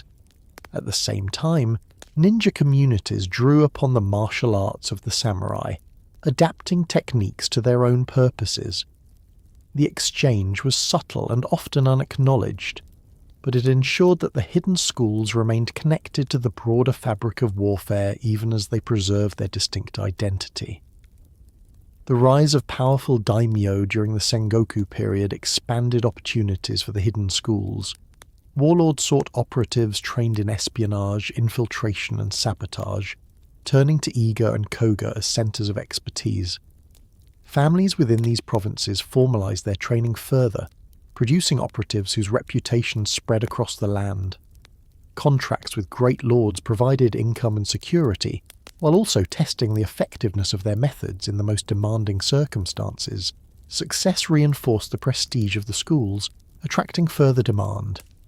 At the same time, the reliance on secrecy and the absence of written records meant that much of the detail of their training remains obscured. What survives comes from later manuals, oral traditions, and the interpretations of scholars.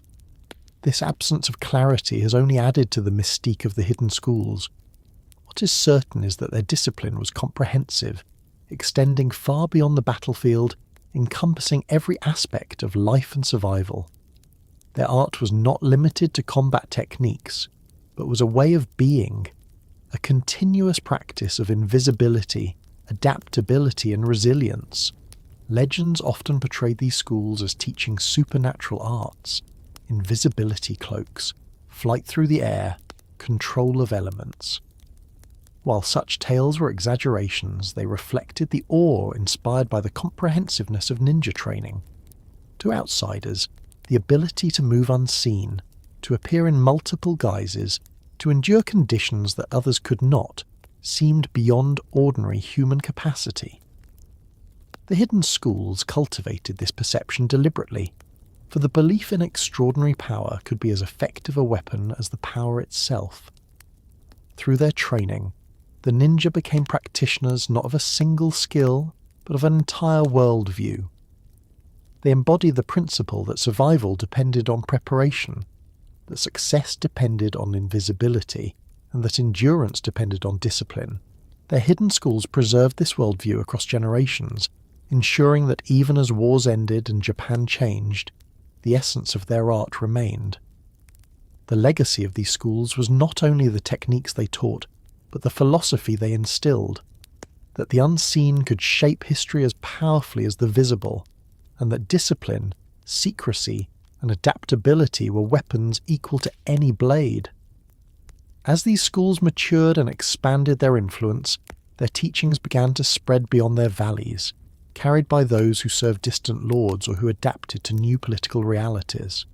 The martial discipline of ninjutsu, born in hidden communities and preserved through generations of silence, ensured that the unseen hand of history continued to guide events, long after the operatives themselves had vanished back into obscurity.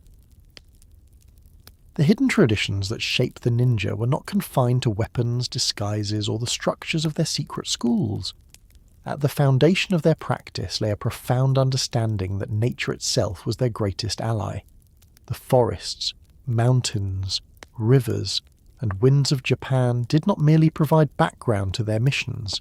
They were woven into every technique, every strategy, every philosophy of survival. Unlike the armies of the samurai, who depended on open battlefields, clear roads, and supply chains that stretched across provinces, the ninja drew strength from the wilderness. Their ability to disappear into trees, to endure storms, to find sustenance in unforgiving terrain, made them formidable not through force but through the quiet power of adaptation. Survival in nature demanded more than physical endurance. It required intimate knowledge of the land, of its patterns and cycles. From an early age, operatives were trained to recognize edible plants, to locate water sources, and to interpret the signs of weather. A shift in the wind, the movement of clouds, the sound of insects, all became signals that guided decisions. This knowledge allowed them to live for days or weeks without relying on external supplies, giving them freedom that armies could not match. When soldiers marched with wagons of food and equipment, bound to routes and vulnerable to disruption, the ninja could travel light, carrying little more than what they wore, confident that the environment would provide. Camouflage was a natural extension of this intimacy with the land. The goal was not only to hide, but to become indistinguishable from the surroundings. Training emphasized observation, the colors of leaves in different seasons, the patterns of bark, the play of light and shadow. Clothing was chosen not for dramatic effect, but for subtlety, matching the muted browns and greys of forests or the pale hues of riverbanks. Stillness was as important as color. An operative who remained motionless could blend with rocks or trees, overlooked even at close distance. This art of merging with the environment was not static but dynamic, shifting with the terrain and the season. What concealed one in autumn might expose one in spring, and the discipline required constant adaptation. The use of sound was equally critical. In forests filled with natural noises, movement had to harmonize with ambient patterns. A step might be timed with the rustling of leaves in the wind, or with the croak of a frog by a stream. In open fields, silence became impossible, so misdirection was employed, throwing small objects to draw attention away from the true path, or using animal calls to mask human presence. The environment was never an obstacle but a partner, offering rhythms and cues for concealment. Water played a particularly important role in survival and strategy. Rivers and ponds provided concealment, routes of travel, and barriers against pursuit. Training included swimming silently at night, using small flotation devices or breathing tubes to remain submerged. Crossing moats or rivers under cover of darkness became second nature. Water also erased tracks, hiding evidence of passage. Stories told of operatives who vanished into ponds, remaining unseen until enemies departed. Whether embellished or not, such accounts reflected the real reliance on water as a tool of invisibility. Fire and smoke were also harnessed, not only for destruction but for concealment and strategy. A small fire set in the right place could draw attention away from an operative's true movements. Smoke, generated from powders or natural materials, created screens that disoriented pursuers. In forested regions, knowledge of how to control fire prevented accidental blazes while still exploiting its effects. Fire could also be used as signal or distraction, enabling operatives to coordinate movements without direct communication. The mastery of such elements demonstrated that nature's forces could be bent to human intention, serving not only for survival, but for tactical advantage. Weather was studied with equal seriousness. Rainstorms provided cover for movement, muffling sound and obscuring sight. Snow offered opportunities for concealment, but also challenges in leaving tracks, requiring techniques to disguise footprints or to move in ways that blended with natural patterns. Wind direction determined how sounds carried, how smoke drifted, and how scents might reveal presence to animals or humans. By aligning their actions with weather conditions, operatives transformed unpredictable forces into allies. What seemed like chance to outsiders was calculated exploitation of natural phenomena. Animals were observed not only as part of the environment but as teachers. The movement of birds signalled the approach of strangers, the barking of dogs warned of detection, the patterns of insects revealed changes in weather. Beyond observation, operatives sometimes mimicked animal calls to communicate or to distract. A hoot of an owl might signal readiness, a frog's croak might mask movement. A crow's caw could draw attention away from footsteps. By learning to imitate nature's voices, they became part of its chorus rather than intruders within it. Endurance in harsh conditions reinforced this alliance with nature. Training exposed operatives to extremes of cold and heat, teaching them to adapt rather than resist. Meditating under icy waterfalls, running across mountain ridges, fasting for days, these practices strengthened body and mind, aligning them with the environment's demands. Where ordinary soldiers might falter in storms or retreat in snow, the ninja endured, using hardship as camouflage. The environment that broke others became their sanctuary. Camouflage extended beyond forests into human landscapes. Urban environments presented different challenges, but the principles remained the same: blending into surroundings, avoiding notice, using the rhythms of the place as cover. In villages, operatives dressed as peasants or monks, moving with the flow of daily life. In towns, they adopted the guise of merchants or entertainers, blending with crowds. Even here, survival depended on reading the environment, observing patterns of behavior, and merging with them seamlessly. The philosophy of invisibility was not confined to wilderness, but applied wherever humans created structures. Nature, in this broader sense, included the patterns of human society, as predictable and exploitable as rivers or winds. The symbolic association of ninja with the elements, earth, water, fire, wind, reflected both practical techniques and deeper philosophy. Earth represented concealment in terrain, using caves, trenches, and forests as cover. Water embodied adaptability, the ability to flow unseen and to erase traces. Fire symbolized both destruction and misdirection, tools of confusion as much as force. Wind reflected invisibility, the unseen presence that moved freely and unpredictably. These elemental associations were not mystical abstractions, but practical frameworks for understanding and applying the forces of the natural world.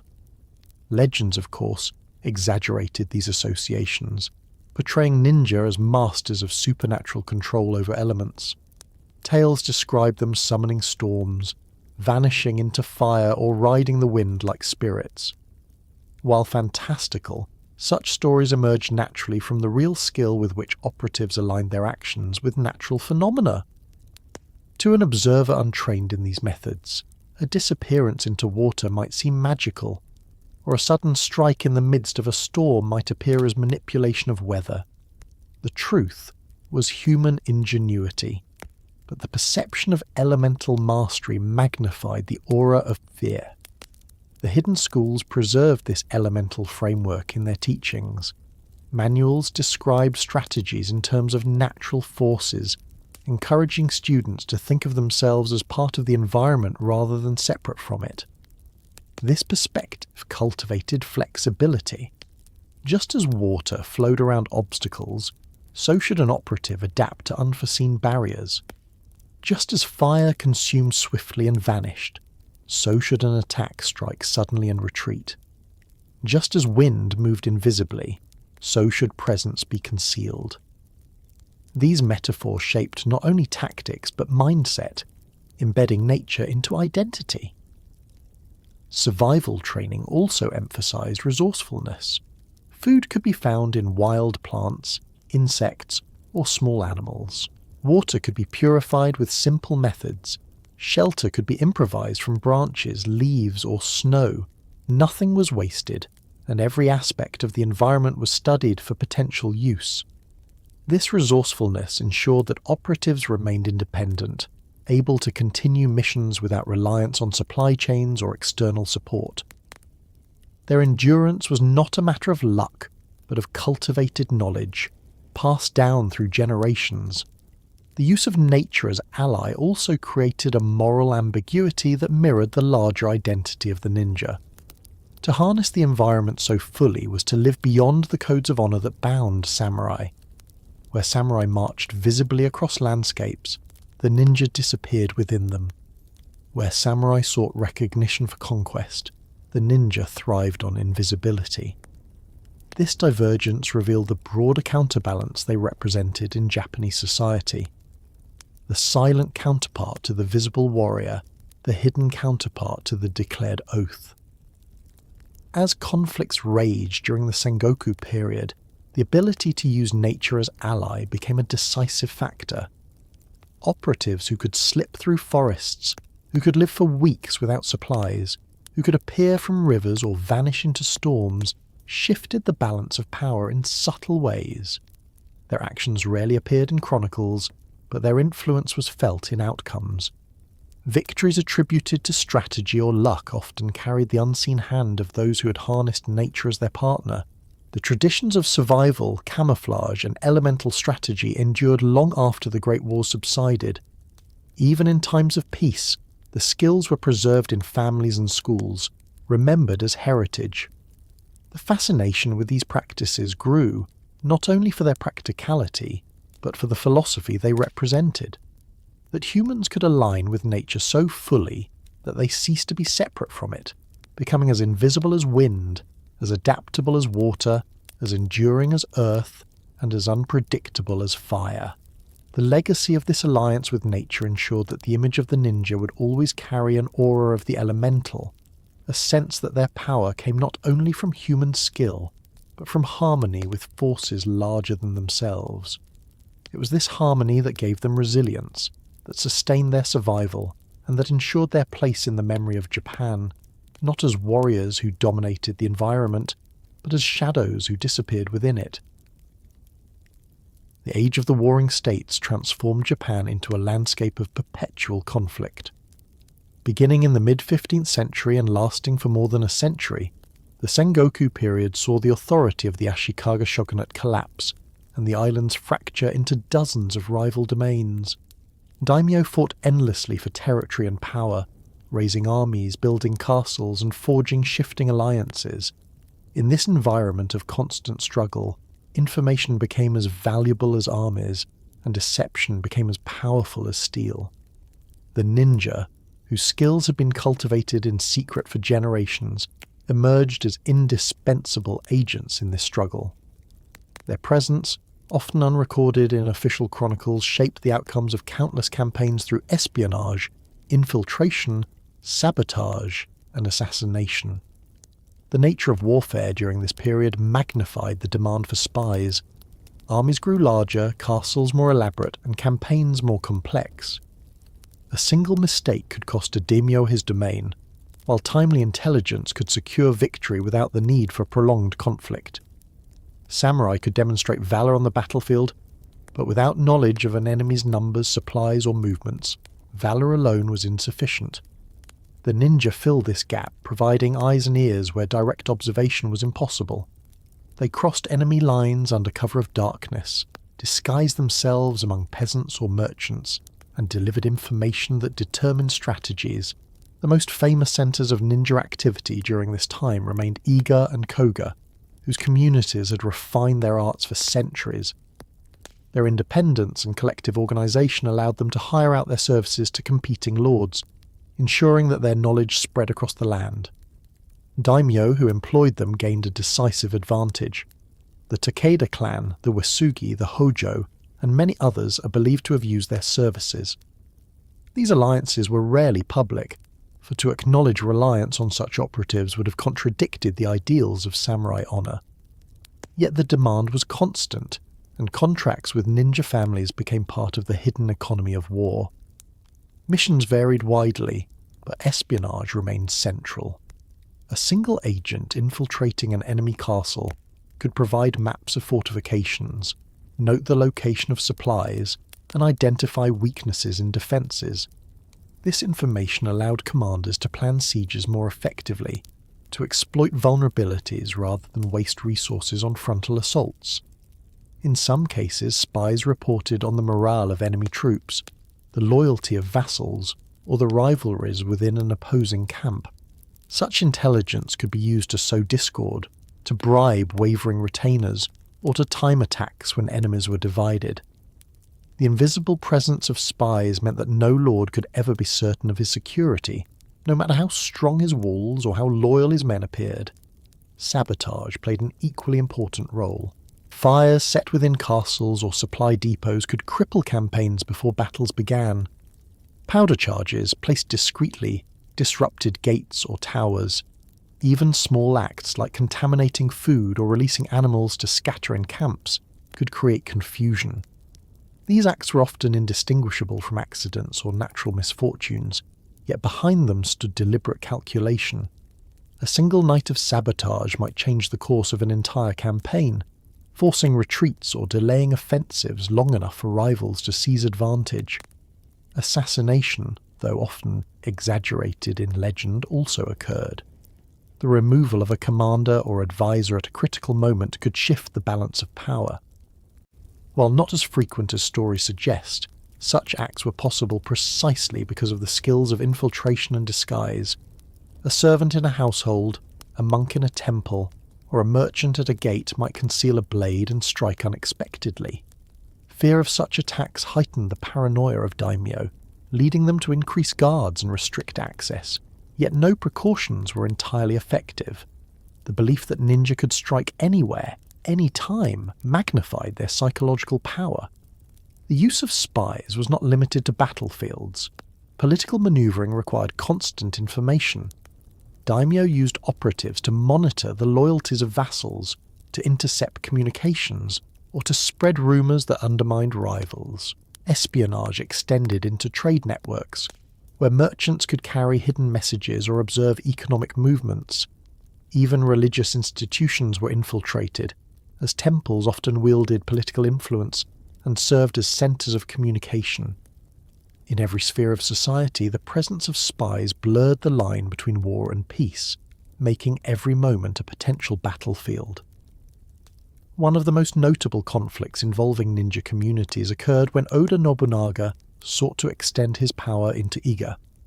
In 1579 and again in 1581, his forces invaded the province, determined to crush the independence of the leagues that had long resisted external domination.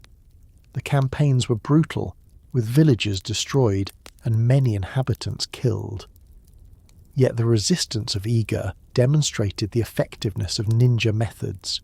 Guerrilla attacks harassed Nobunaga's troops, ambushes in forests inflicted losses, and knowledge of the terrain allowed defenders to survive against overwhelming odds. Although Nobunaga ultimately succeeded in subjugating the province, the reputation of Iga's operatives only grew. Survivors dispersed across Japan, carrying their skills into the service of other lords. Their defeat in territory became a victory in legacy, ensuring that their knowledge spread more widely than before. The Tokugawa clan also benefited from the services of ninja during this turbulent era. Ieyasu, who would later unify Japan under his shogunate, is said to have employed Iga operatives on several occasions. One famous story recounts his escape after the Battle of Okahazama in 1560, when his small force was vulnerable following the defeat of his ally. Guides from Iga are credited with leading him safely through hostile territory, a service that secured his gratitude and future patronage. Whether embellished or not, the story reflects the recognized value of ninja expertise in survival and stealth. The Hojo clan, based in Odawara, likewise employed ninja for reconnaissance and sabotage. Their long struggle to maintain independence against powerful rivals relied on every advantage, and operatives trained in Iga and Koga traditions provided critical support. Takeda Shingen, one of the era's most renowned strategists, also used ninja extensively, employing them to monitor enemy movements and to disrupt communications.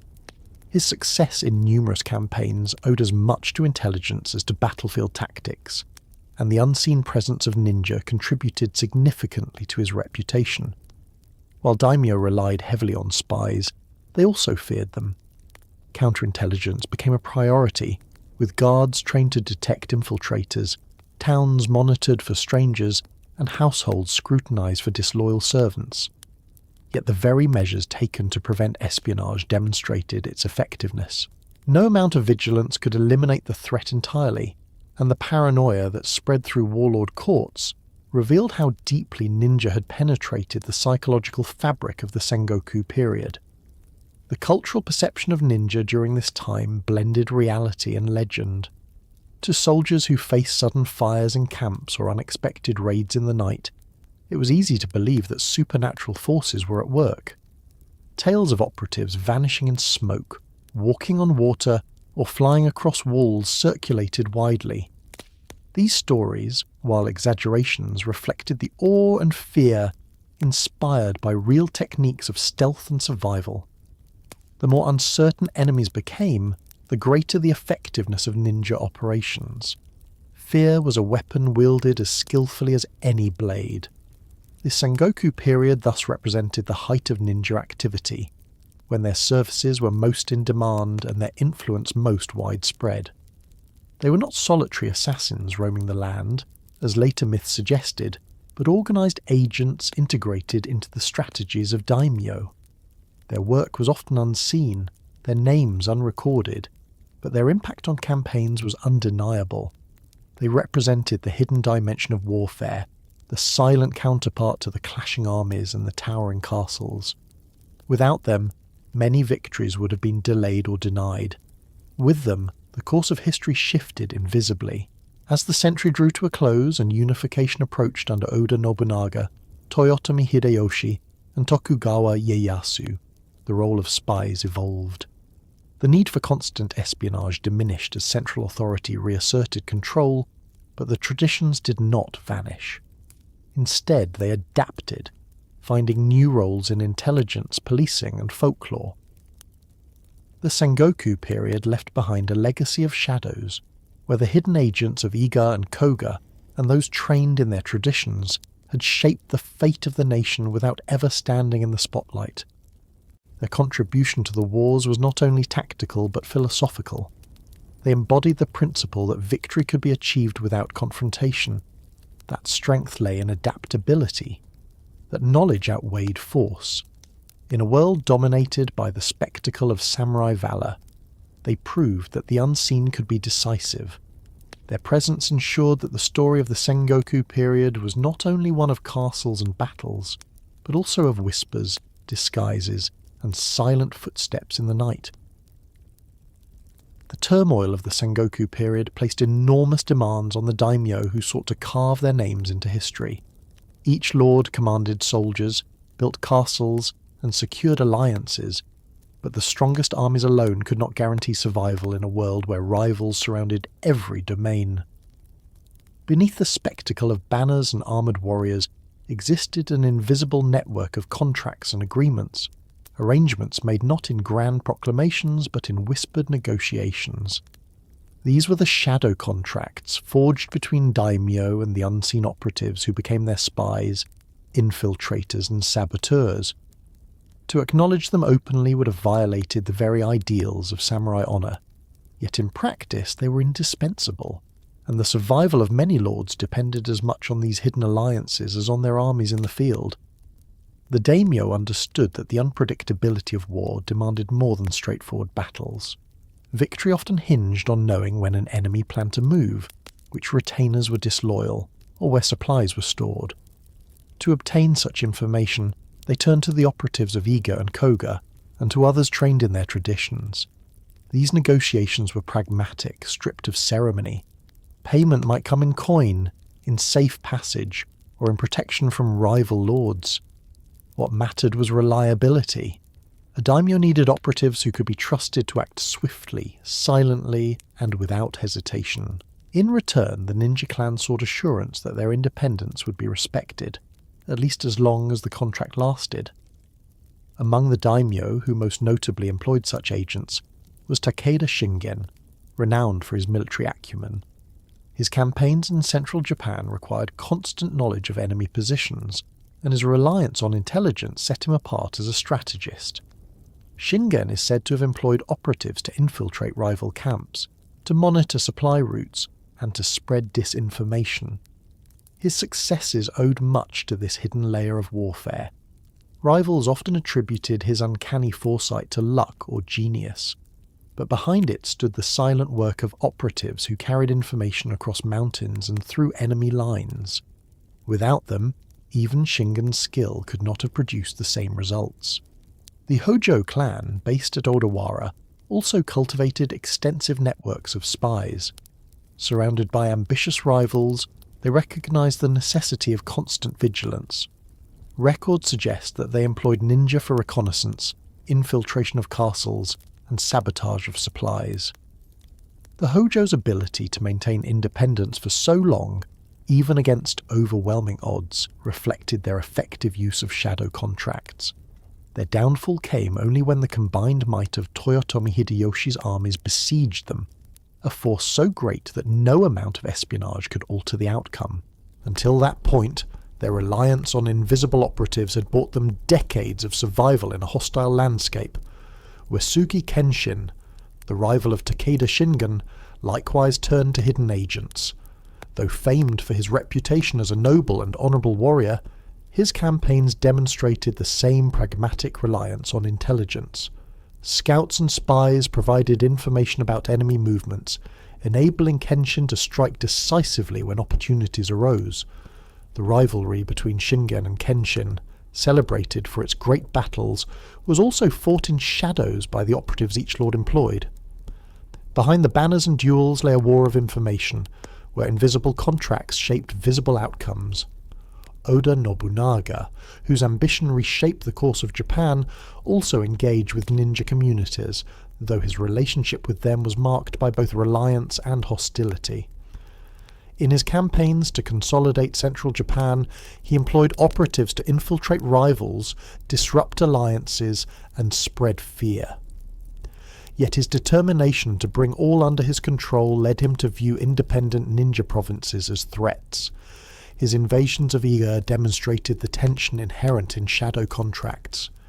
Daimyo desired the services of operatives but distrusted their autonomy. Nobunaga's destruction of Iga's independence forced survivors into new alliances, scattering their skills across Japan and spreading their influence even further. Tokugawa Ieyasu, the man who ultimately established a lasting shogunate, also benefited from shadow contracts. His survival after the fall of allies, his escapes through hostile territory, and his steady rise to power were supported by the guidance and assistance of ninja operatives.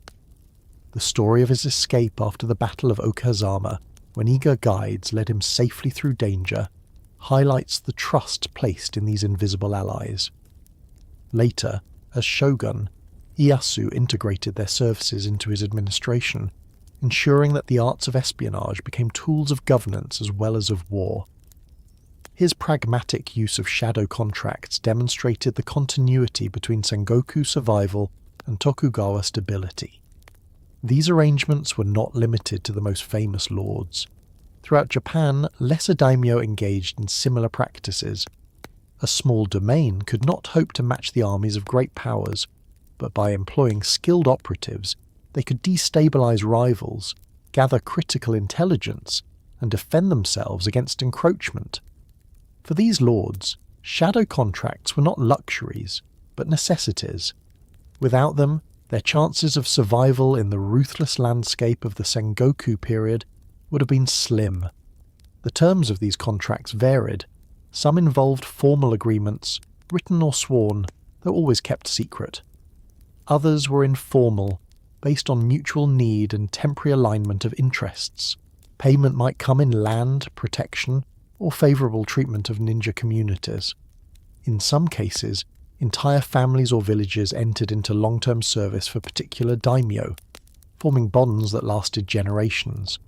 In others, operatives moved from employer to employer, offering their skills to whoever could provide the best opportunity. This flexibility allowed ninja to navigate the shifting tides of the Sengoku world, aligning themselves with power while preserving their independence as much as possible. The relationship between daimyo and operatives was marked by tension, as well as cooperation. Daimyo relied on spies but distrusted them, fearing betrayal or exposure. Operatives served lords but guarded their own secrets, never revealing the full extent of their knowledge.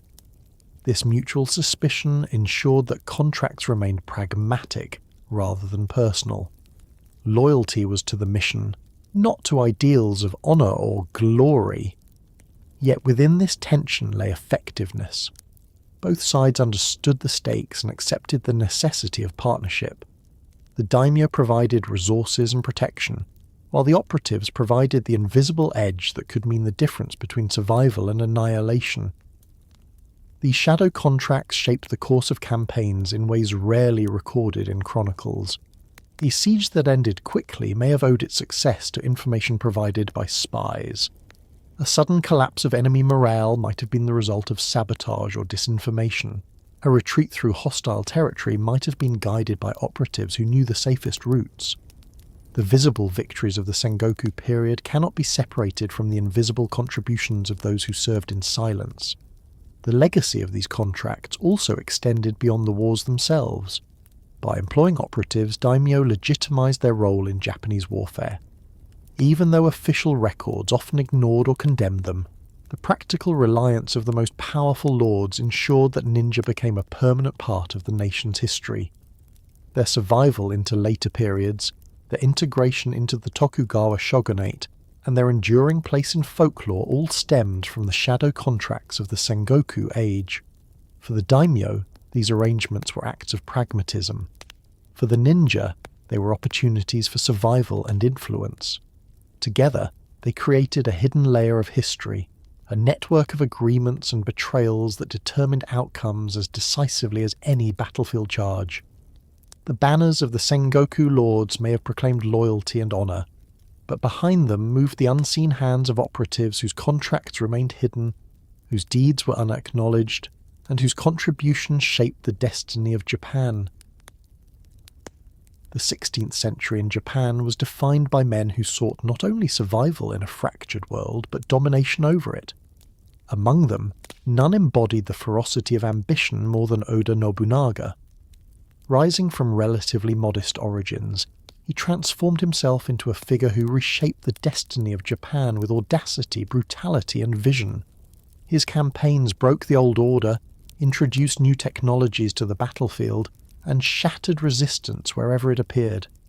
Yet in his relentless advance he encountered not only the armies of rival lords, but the invisible resistance of those who had long lived by stealth. The confrontation between Nobunaga's firepower and the shadows of the ninja became one of the most striking episodes in the history of Japan, a clash between two philosophies of warfare, one rooted in overwhelming force and spectacle, the other in secrecy and endurance. Nobunaga's rise coincided with the spread of firearms in Japan, a technology introduced by Portuguese traders in the middle of the century. Where many lords hesitated to adopt these weapons fully, fearing their disruption of traditional samurai combat, Nobunaga embraced them without reservation. He saw in them the potential to shatter the rigid hierarchies of battle, to replace valour with efficiency, and to multiply his strength far beyond what conventional swords and bows could provide. His innovative tactics, such as the use of rotating volleys of musket fire, transformed the battlefield into a place of thunder and smoke. Castles that had once seemed impregnable fell before the power of coordinated gunfire, and armies that prided themselves on martial prowess crumbled under barrages that cared nothing for rank or honour. Nobunaga was not only a warrior, but a revolutionary discarding tradition in favour of results. For the ninja communities of Iga and Koga, this new power posed both threat and opportunity. On one hand, firearms enhanced the effectiveness of sabotage and infiltration. Smoke and noise provided cover for movements, and small weapons could be concealed and used in surprise attacks. On the other hand, the overwhelming scale of Nobunaga's forces, armed with thousands of muskets, threatened the very survival of independent provinces. Where stealth could once harass and resist armies, gunfire annihilated villages and reduced defences in hours. The ninja had always survived by adapting to the environment and the technology of their time, but against Nobunaga's ruthless efficiency, the challenge became existential. The relationship between Nobunaga and the ninja was paradoxical. He recognised their value and employed them in his own campaigns, using operatives to infiltrate rival domains, to gather intelligence, and to sow disorder among enemies. Their skills served him well as he advanced across central Japan, and many of his victories were aided by information carried silently through forests and villages, by agents whose names remain unknown. Yet Nobunaga's ambition tolerated no independence. The self-governing leagues of Iga, proud of their autonomy and traditions, represented defiance to his authority. He could employ their methods, but not accept their existence as sovereign communities. The clash was inevitable. The invasions of Iga in 1579 and 1581 revealed the scale of Nobunaga's determination. His first attempt met with fierce resistance. Operatives used ambushes, traps, and guerrilla tactics to inflict losses on his troops. The terrain of Iga, with its mountains and forests, favoured defenders who knew every path and stream. Nobunaga's forces struggled against opponents who appeared and vanished, who struck at night, and who refused to meet in open battle. For a time, it seemed that the shadows might withstand firepower. But Nobunaga was not a man to accept humiliation. 2 years later, he returned with overwhelming force, deploying tens of thousands of soldiers and vast supplies of firearms. The second invasion crushed Iga with brutal efficiency. Villages were burned, inhabitants slaughtered, and the independence of the province obliterated. It was one of the most devastating blows ever struck against ninja communities, a moment when centuries of secrecy and survival seemed to vanish under the roar of muskets. Yet even in defeat, the legacy of Iga did not end. Survivors scattered across Japan, carrying their knowledge to other domains. Many entered the service of Tokugawa Ieyasu, who valued their skills and later incorporated them into the structures of his shogunate. Others found places in the households of lesser lords, preserving traditions through quiet transmission. Nobunaga's attempt to annihilate the shadows ensured instead that they would spread more widely, embedding themselves in the fabric of Japan beyond the confines of their original provinces.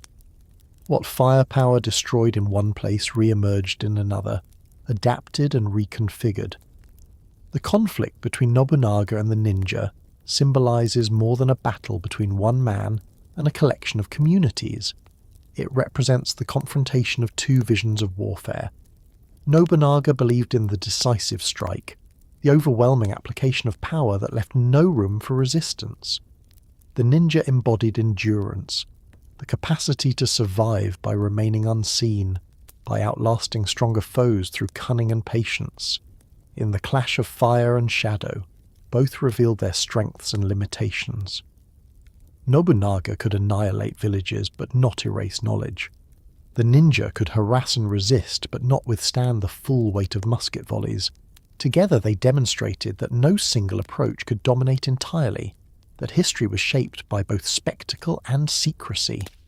The cultural memory of this conflict preserved it in stories and legends. To some, Nobunaga became the ruthless persecutor who sought to exterminate the ninja, a symbol of brute force against fragile independence. To others, he was the patron who recognized their value and employed them when it suited his ambitions. The truth lies in the paradox. He was both destroyer and employer, a man who understood the necessity of shadows even as he attempted to banish them. This duality reflects the broader tension of the Sangoku Age, when ideals of honor coexisted uneasily with pragmatism, and when the visible grandeur of armies depended secretly on the invisible work of spies. The legacy of Nobunaga's campaigns extended beyond his own life. His embrace of firearms changed Japanese warfare permanently, ensuring that no lord could ignore the power of gunpowder. His destruction of Iga demonstrated both the vulnerability and the resilience of ninja communities. His paradoxical reliance on operatives while attempting to eradicate their independence revealed the contradictions at the heart of Sengoku politics. In every sense, the conflict between firepower and shadows embodied the transformation of Japan, a nation torn between tradition and innovation, between honor and pragmatism, between the roar of muskets and the silence of footsteps in the night. Though Nobunaga himself met a violent end in 1582, betrayed and forced to take his own life, the echoes of his struggle with the ninja endured. The survivors of Iga and Koga continued to serve other lords, ensuring that the arts of invisibility remained part of Japan's military and political landscape. Nobunaga's dream of absolute control perished with him, but the traditions he sought to suppress outlived him, carried forward into the new order that his ambition had helped to create. The age of Oda Nobunaga was therefore not only the age of gunfire and conquest, but also the age when the shadows were tested against overwhelming force and proved their resilience. The clash between firepower and stealth did not end with the destruction of villages or the fall of castles. It continued in the survival of knowledge, in the persistence of methods that refused to vanish, and in the memory of a time when even the mightiest lord could not escape reliance on the invisible. In this way, the story of Nobunaga and the ninja remains one of the most enduring symbols of Japan's turbulent 16th century, a reminder that in war, as in history, both fire and shadow leave their marks. When the chaos of the warring states finally gave way to the steady order of Tokugawa rule, the world that had once demanded constant espionage, sabotage, and hidden warfare changed forever. The rise of Tokugawa Ieyasu, whose patience, caution, and calculated alliances carried him from vulnerable warlord to shogun, marked not only the beginning of more than 2 centuries of peace, but also the transformation of the ninja themselves.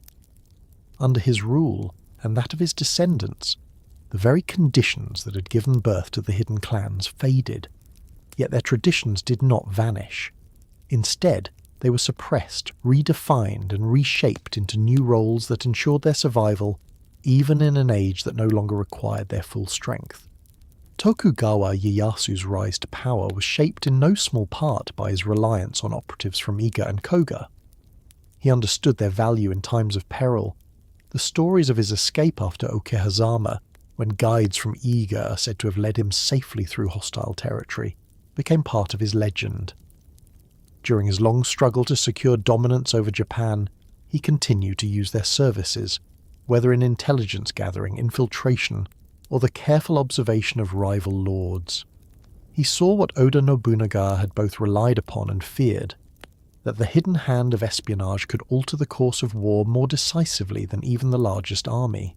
When victory at Sekigahara in 1600 confirmed him as master of Japan and his shogunate formally began in 1603, he carried with him not only the lessons of open warfare, but the quiet awareness of the importance of secrecy.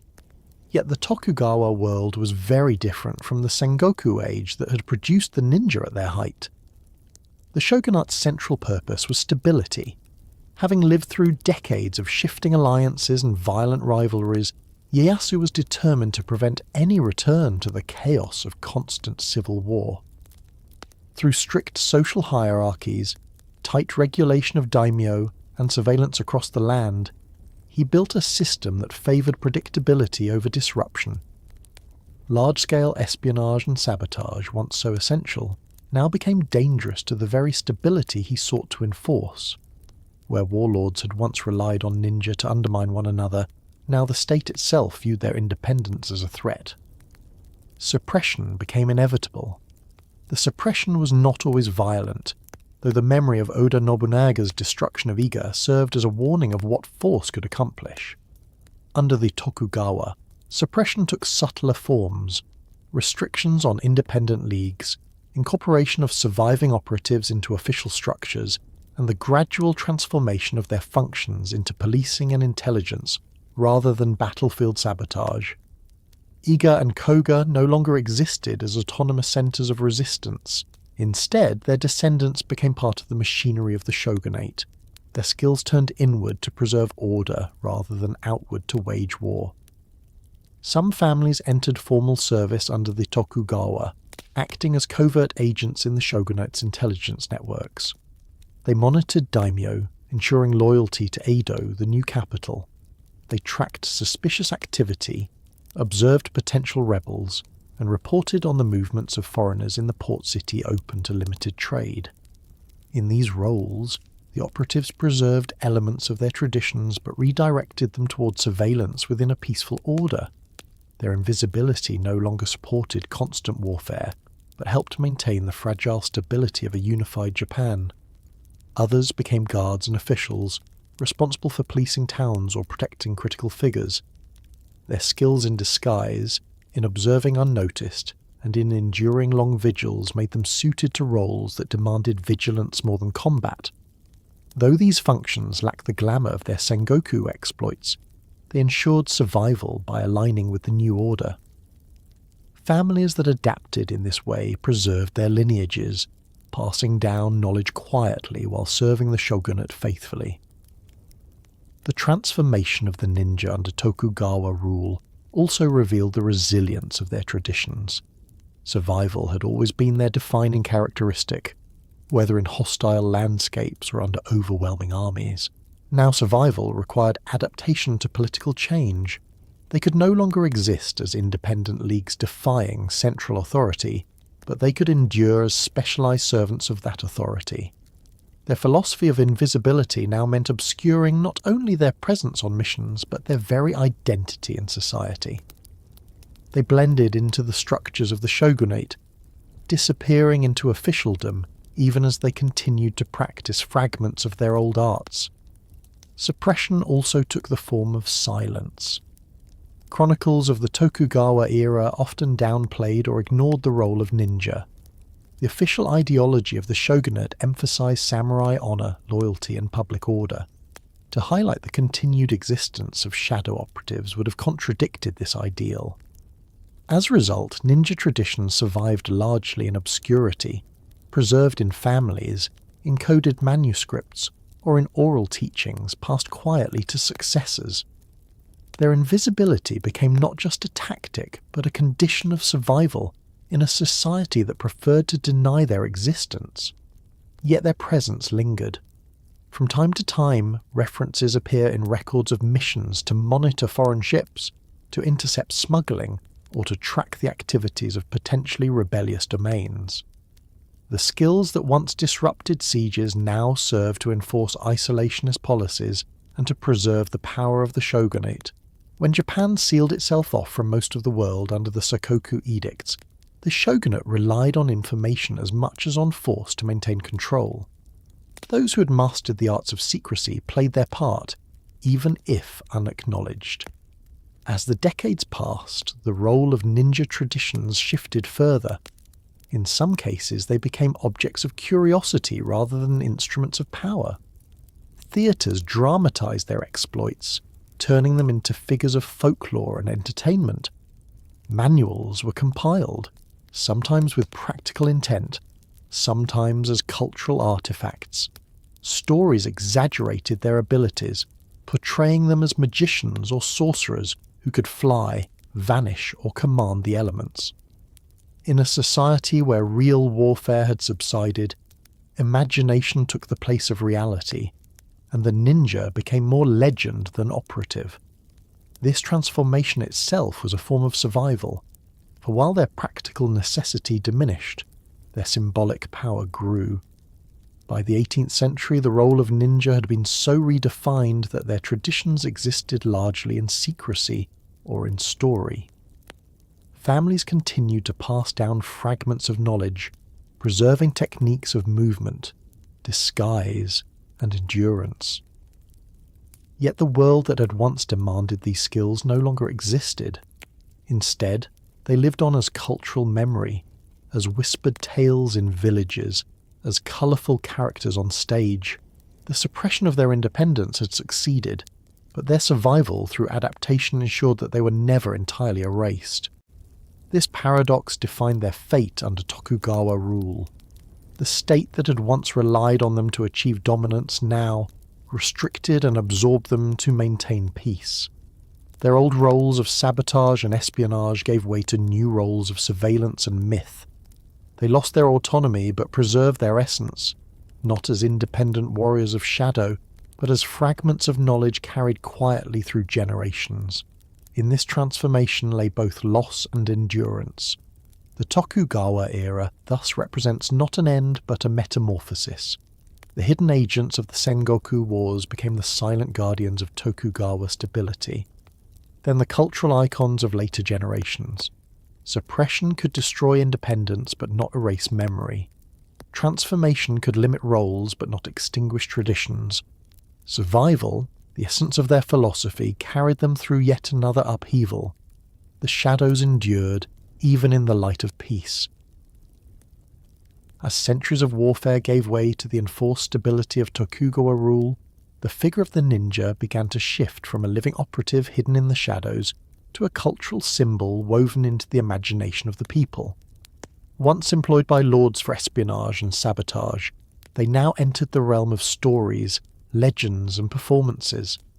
Their skills, which had thrived in secrecy, became transformed into images on the stage and tales told around hearths. In this way, the ninja who had once worked to remain invisible became paradoxically more visible than ever before, not in reality but in the minds of those who believed, feared, or admired them. The transition began quietly. With the decline of constant war, the daily need for spies diminished. The secrecy that had once concealed operatives in active missions now concealed their survival in more modest roles. Yet the memory of their exploits lingered, carried in rumour, in whispers of extraordinary deeds, and in the embellishments that always follow acts too mysterious to be explained fully. Villagers who had once feared the sudden fires in enemy camps retold stories of men who vanished in smoke. Samurai who had encountered resistance in forests spoke of supernatural endurance, of enemies who could not be seen but struck without warning. From these fragments, folklore began to grow. Folklore elevated the ninja from human agents into figures who blurred the boundary between reality and myth.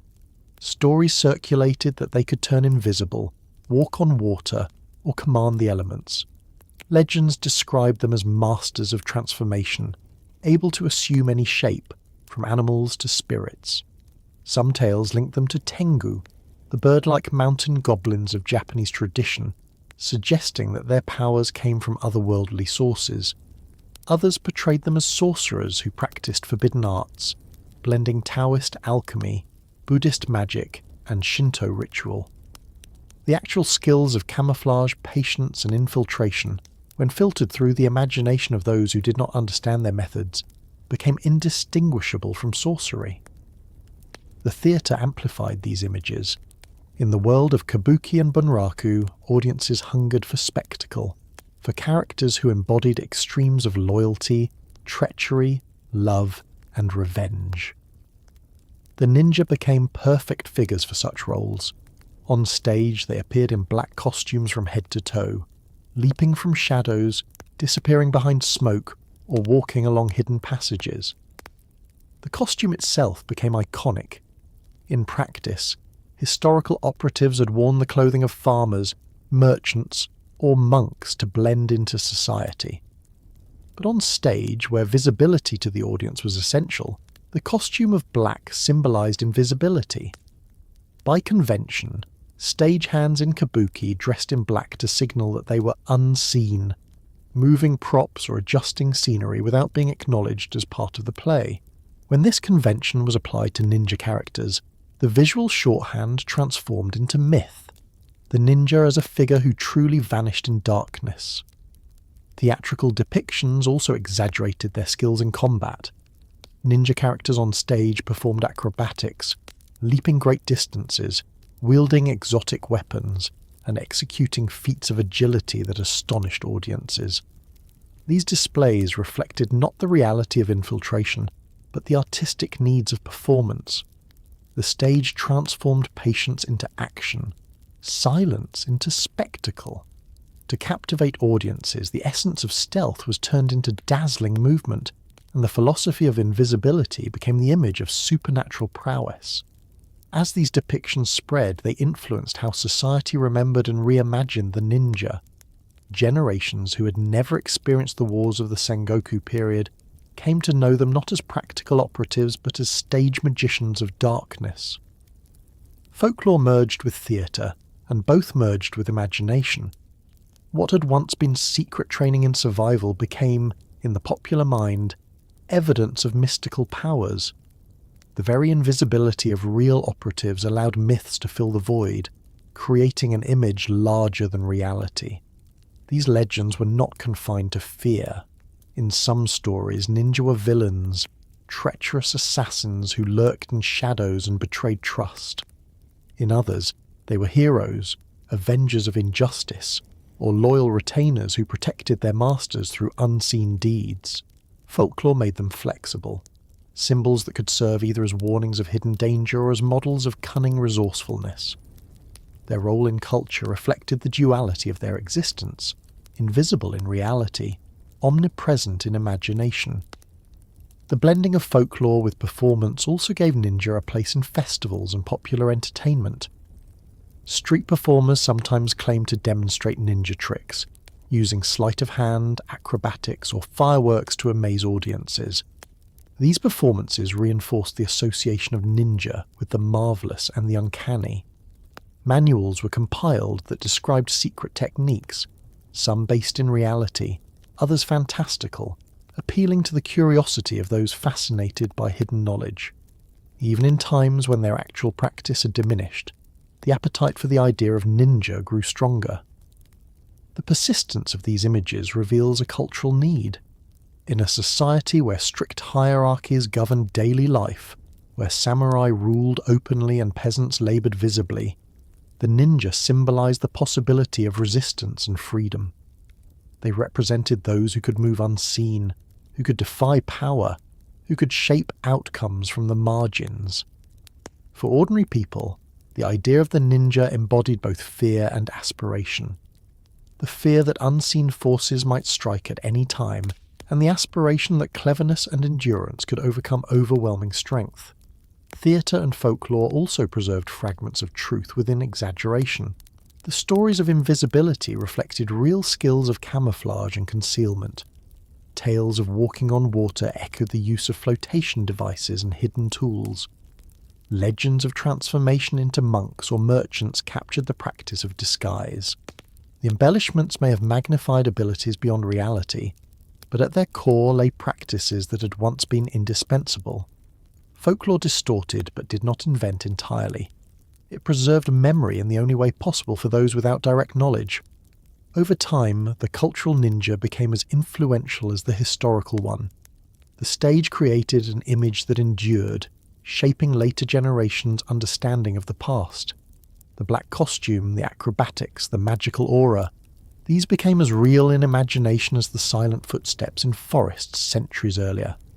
The legends outlived the operatives, ensuring that even as their practical roles diminished, their presence in culture expanded. The transformation from operative to legend, from hidden servant to cultural icon, demonstrates the unique place of the ninja in Japanese history. Few figures embody such a paradox. To survive by being invisible, yet to endure by becoming unforgettable in myth.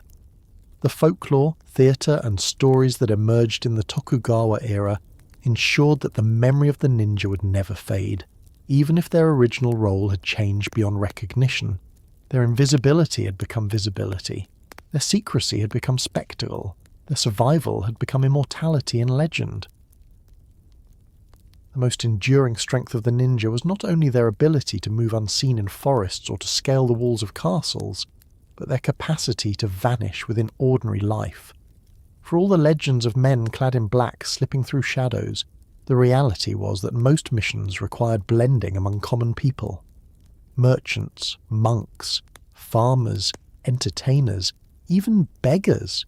These were the identities that operatives assumed to pass unnoticed through enemy domains. Their greatest disguises were not exotic but familiar, built upon the rhythms of daily life so well that no observer thought to question their presence. These everyday shadows ensured that the ninja could survive and operate in the most heavily guarded of places without raising alarm. The choice of merchant disguises reflected both practicality and plausibility. In a world where trade flowed constantly between villages, towns and castles, merchants had the freedom to move. They carried goods, asked questions naturally, and interacted with people across all levels of society. A ninja posing as a merchant could cross borders that might otherwise be closed, gather intelligence in marketplaces, and observe the condition of supplies and fortifications. To succeed in this role required more than clothing or props.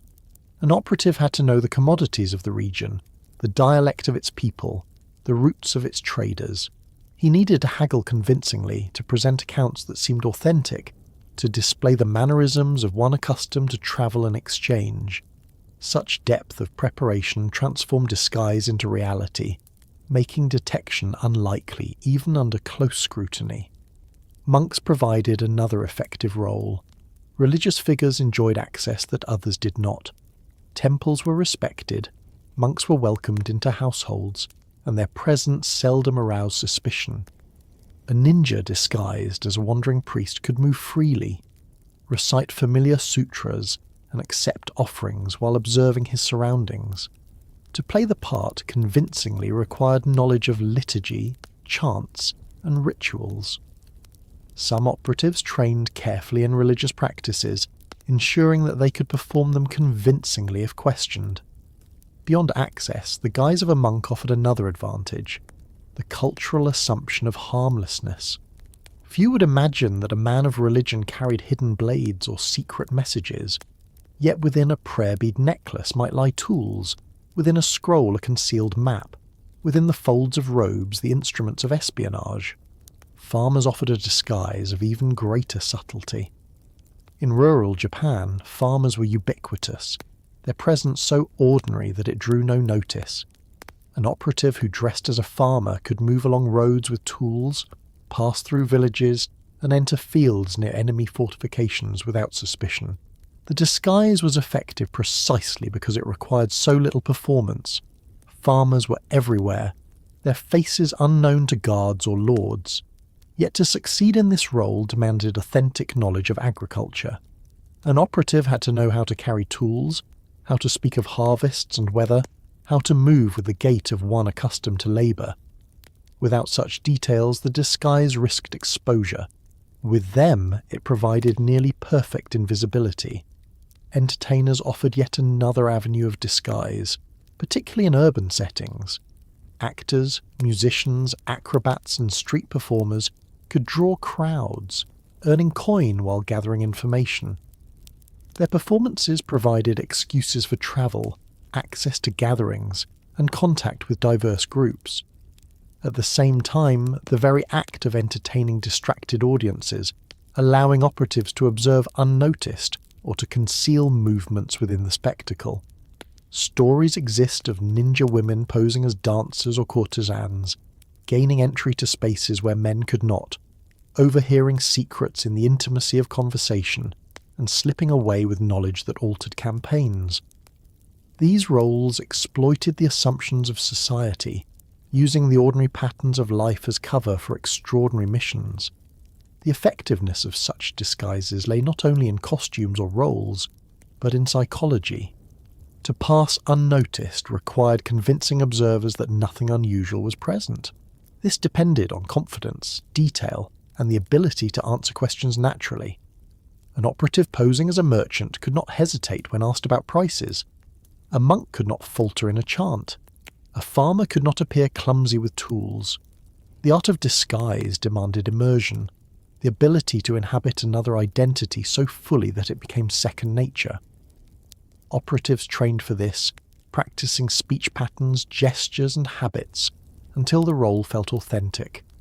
Props supported these roles.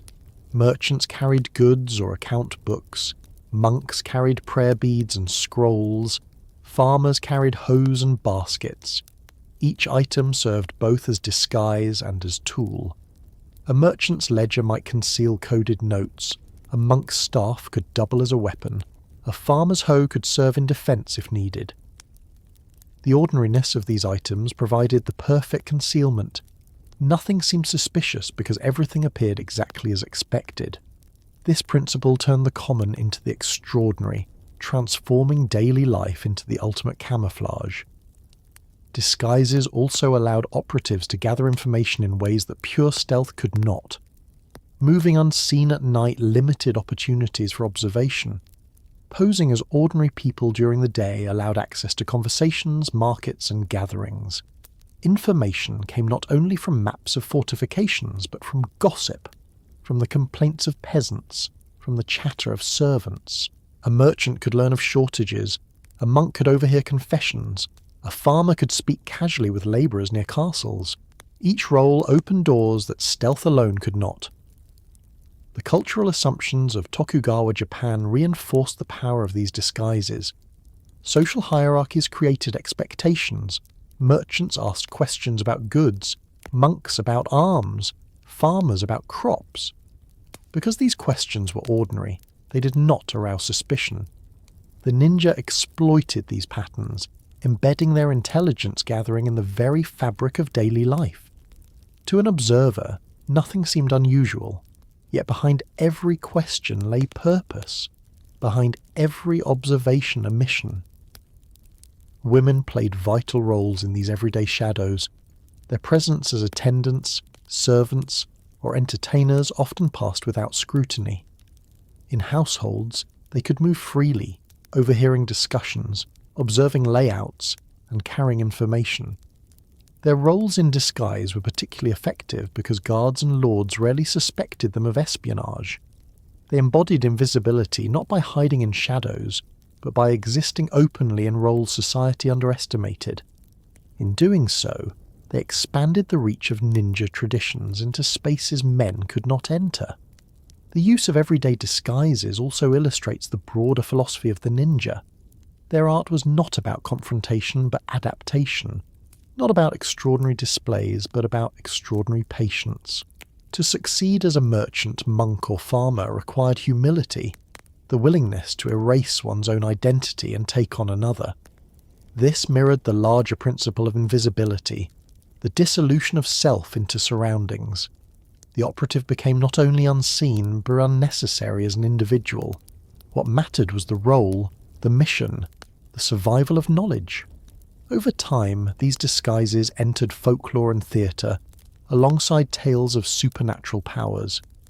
The stage often portrayed ninja in dramatic costumes of black, yet stories also depicted them as masters of transformation, shifting instantly between roles.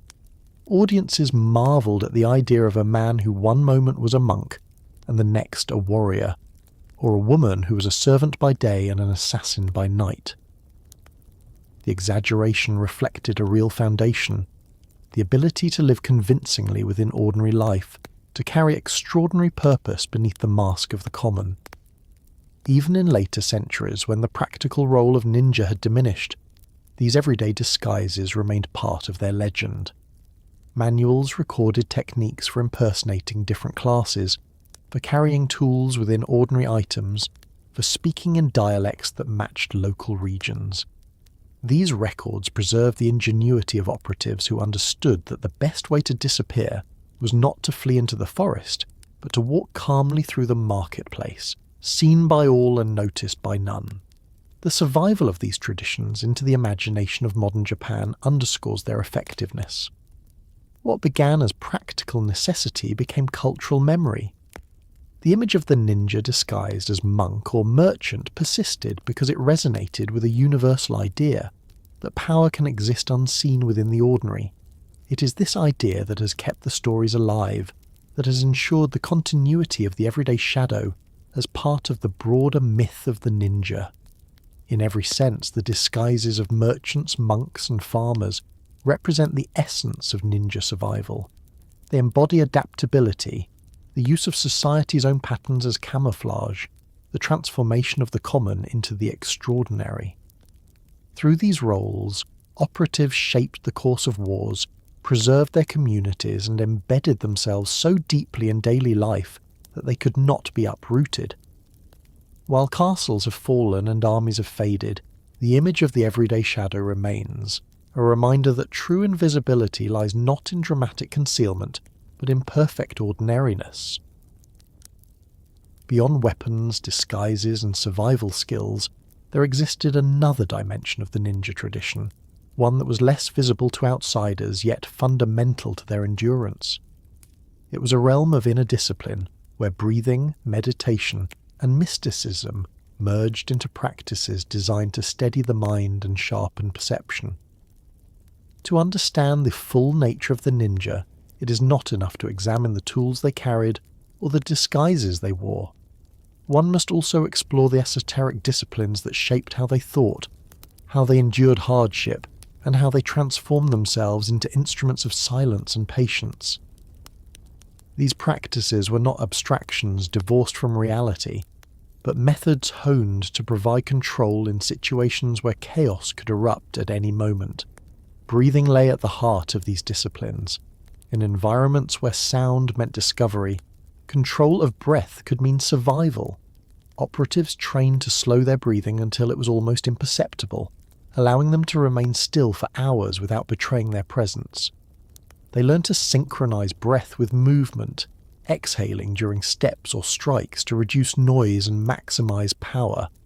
Some traditions described methods of dividing breaths into measured intervals, sustaining the body with minimal oxygen to prolong endurance in confined spaces or during underwater concealment. Such control over so basic a function gave operatives mastery over their own bodies, ensuring calm even under immense stress. Meditation complemented breathing, serving as both preparation and recovery. Hours spent in stillness trained the mind to withstand boredom, fear, and distraction. Infiltration often required waiting. Long stretches of motionless observation, where any sign of impatience could lead to detection. Meditation taught operatives to welcome silence, to find strength in immobility, and to observe without judgment. It was not mysticism for its own sake, but practical training to cultivate patience and resilience. The ability to quiet the mind allowed them to act with precision when the moment arrived, unshaken by nerves or hesitation. Mysticism, however, was woven into these practices in ways that blurred the line between psychology and belief. Japanese religious traditions, from Shinto to Buddhism to Taoist influences, all shaped the framework in which the ninja understood their inner disciplines. Rituals invoking protective deities, chants for focus, and symbolic gestures of empowerment were employed not only for spiritual meaning, but as psychological reinforcement. Belief in supernatural protection could steady the heart, while ritual gestures could trigger a state of concentration. These esoteric elements provided structure to practices that modern eyes might interpret as mental conditioning, though for practitioners they carried the weight of spiritual truth. One aspect of this mysticism was Kuji-in, the system of 9 hand seals associated with esoteric Buddhism. Each seal corresponded to a concept: strength, healing, awareness, control, and by forming them with the hands while focusing the mind, practitioners sought to channel energy and intention. For operatives, these rituals offered a way to focus before missions, to banish fear, and to summon a sense of inner power. Whether one interprets them as spiritual invocations or as forms of self-hypnosis, their effect was to prepare the practitioner for the demands of stealth and confrontation. The mind of silence, cultivated through these disciplines, became one of the most valued states. It was a condition where thought did not race, where fear did not intrude, and where perception sharpened without distraction. To achieve it required both training and belief. Breathing anchored the body, meditation anchored the mind, and mysticism anchored the spirit. Together, they created a unity that allowed operatives to function with extraordinary calm even in moments of danger. Stories describe ninja waiting in concealment for hours, bodies pressed into uncomfortable positions, surrounded by enemies, yet remaining undetected until the exact moment of action. Such feats were not merely physical but mental, sustained by the mind of silence. These esoteric practices also extended to physical endurance. Training sometimes involved exposure to extremes, standing beneath waterfalls, fasting for days, or meditating in snow. These practices were not punishments but lessons in adaptation, teaching the body and mind to withstand discomfort without breaking focus. The cold water of a waterfall numbed the body but sharpened the will, instilling a calm that could be summoned in later trials. Hunger taught resourcefulness, stillness in snow taught patience. The mystical framework gave meaning to these ordeals, transforming hardship into initiation. Dreams and visions also played a role in the esoteric dimension. Some traditions interpreted dreams as guidance, as messages from the subconscious or from spiritual forces. Training included not only physical skills, but attention to the symbols that appeared in the mind during rest. Whether viewed as prophecy or as reflection, such practices encouraged self-awareness and reinforced the sense of connection to hidden forces. For operatives whose lives often depended on intuition, the cultivation of sensitivity to subtle signs, whether internal or external, provided another edge. The esoteric elements did not mean that ninja were detached from reality. On the contrary, their disciplines made them intensely attuned to the world. Breathing practices heightened awareness of the body, meditation sharpened observation of surroundings, rituals reinforced confidence. In an era without modern psychology, these methods served as effective tools of self-mastery. Their mystical language reflected the culture of the time, but their practical value was undeniable. By aligning body, mind, and spirit, operatives prepared themselves to endure situations that would have broken ordinary men. Legends exaggerated these practices, portraying ninja as sorcerers who could summon invisibility, command elements, or walk through walls. While such powers belong to myth, their origins lie in the real disciplines of breath, silence, and endurance. To a peasant who saw a man vanish in the forest, the explanation might seem supernatural. To the operative, it was the product of years of training in patience and control. The mysticism surrounding these practices amplified their aura, turning skill into legend, but at their core they were methods of human adaptability. These esoteric traditions also served as a form of cultural preservation, passed down in families and schools, often through coded writings or oral instruction. They linked generations across centuries. Even when practical roles diminished, the inner practices endured as identity. Manuals described breathing patterns, meditations, and ritual gestures, preserving knowledge that outlived the wars for which they had been created. The survival of these texts and teachings into later periods ensured that the image of the ninja remained tied not only to weapons and disguises, but to inner mastery. In times of peace, when espionage was less necessary, the esoteric dimension became even more prominent in cultural imagination. Stories of mystical ninja spread, supported by theatre and folklore. The reality of controlled breathing and meditation translated into images of magical invisibility and supernatural feats. The mysticism of Kujin became conflated with spells, the patience of meditation with supernatural stillness. Thus, the cultural ninja of the Tokugawa and later periods owed much of their aura to the esoteric practices that had once served practical purposes. The mind of silence, cultivated through these disciplines, remains the essence of their philosophy. It represents not only the absence of sound, but the absence of fear, distraction, and hesitation. It is the state in which survival becomes possible, where invisibility is achieved not only through camouflage, but through the erasure of the self as an object of notice. In this lies the true secret of the ninja, beyond weapons or costumes. The mastery of inner stillness that makes invisibility possible even in plain sight. As Japan transitioned from centuries of unrest to the long stability of the Tokugawa order, the world that had shaped the ninja began to vanish. Their rise had been tied to constant conflict, to the demands of warlords who needed information, sabotage, and invisible agents. But peace, once established and enforced for generation after generation, eroded the very conditions that made their existence vital. The decline of the ninja did not come suddenly but unfolded gradually, a process of fading relevance, of redefinition, and of survival in obscurity rather than prominence. Their arts, once feared and relied upon by daimyo, were forced to retreat from public necessity into private tradition, carried quietly through families, preserved in documents, and remembered in legends rather than lived openly in warfare. The first stage of decline was not disappearance but absorption. The early Tokugawa rulers, recognizing the usefulness of espionage, integrated remnants of Iga and Koga traditions into their administration. Former operatives found employment as guards, inspectors, and intelligence gatherers, ensuring loyalty among daimyo and monitoring potential rebellion. They were no longer free leagues resisting great lords, but specialists bound into the framework of central authority. This provided continuity, but it also limited scope. Missions that once ranged across battlefields now focused on policing domains or watching merchants and foreign traders.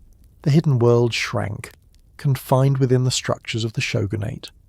As generations passed, the demand for such services diminished further.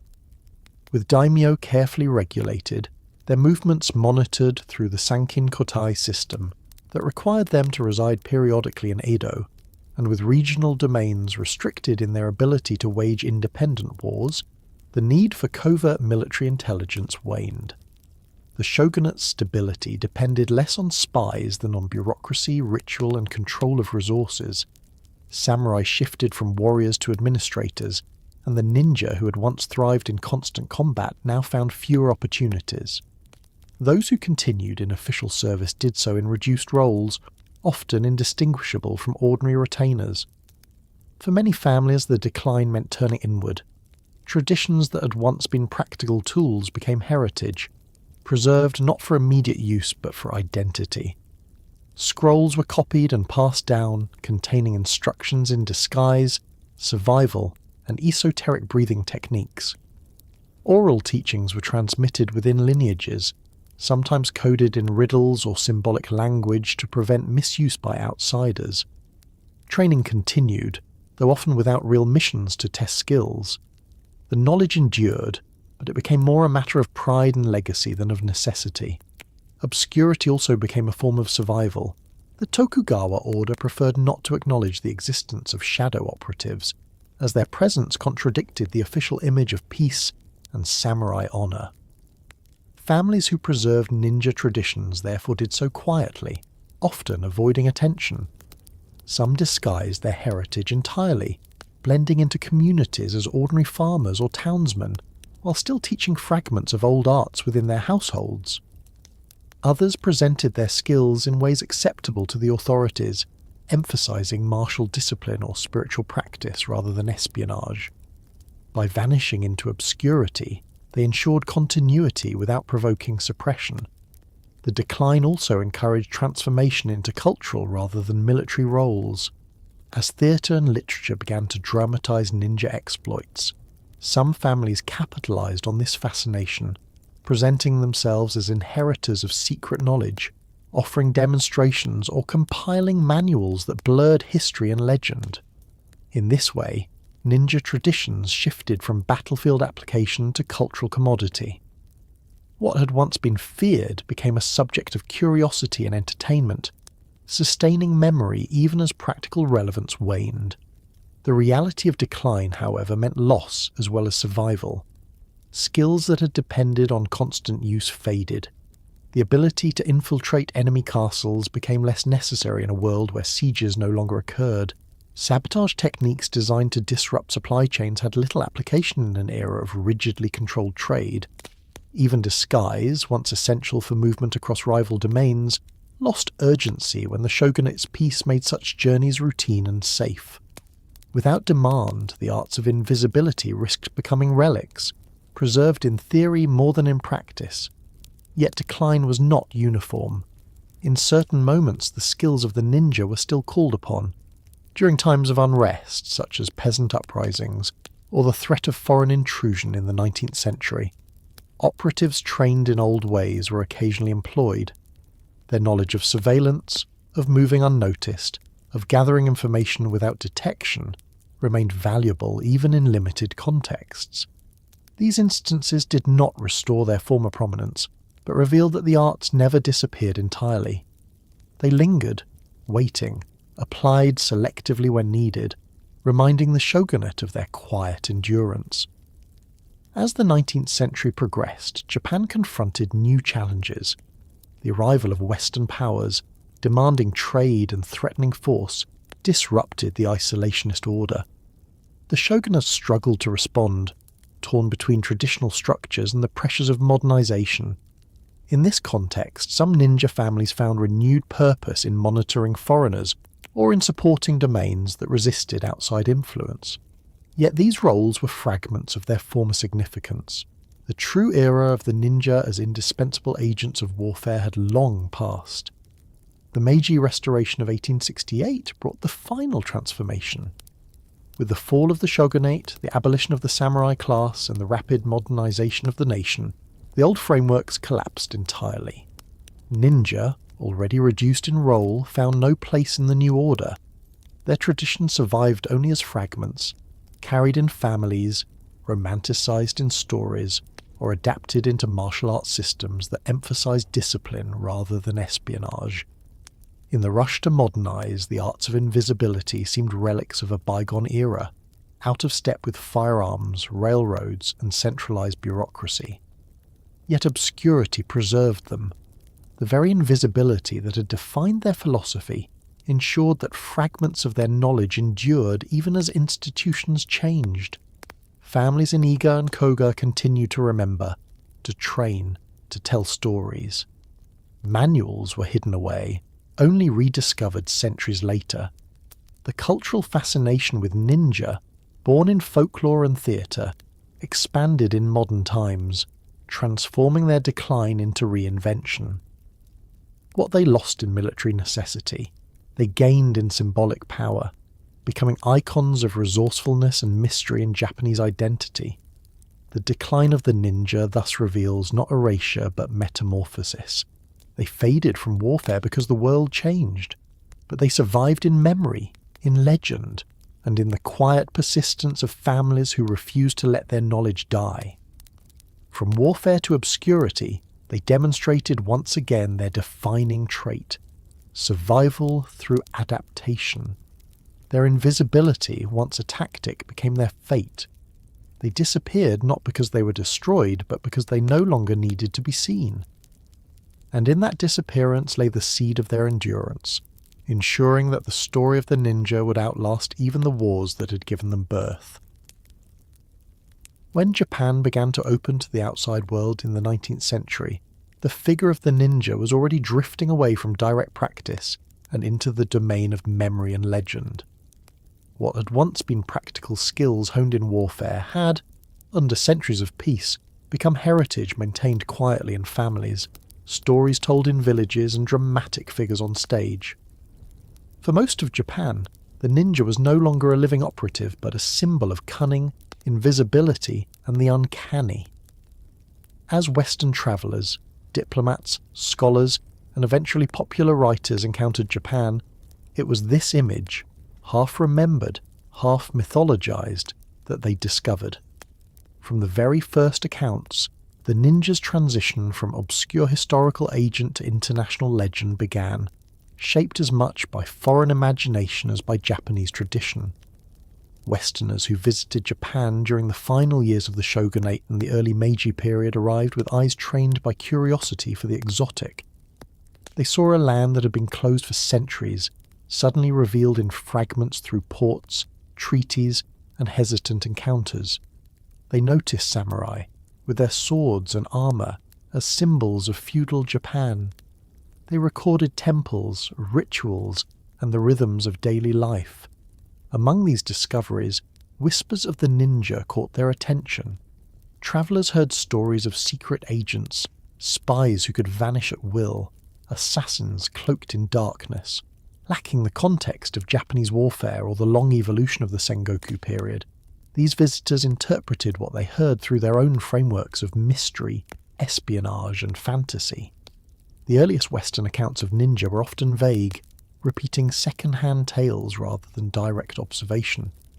Missionaries and traders described assassins who had once served warlords, monks who could kill in silence, or shadowy figures who used strange powers.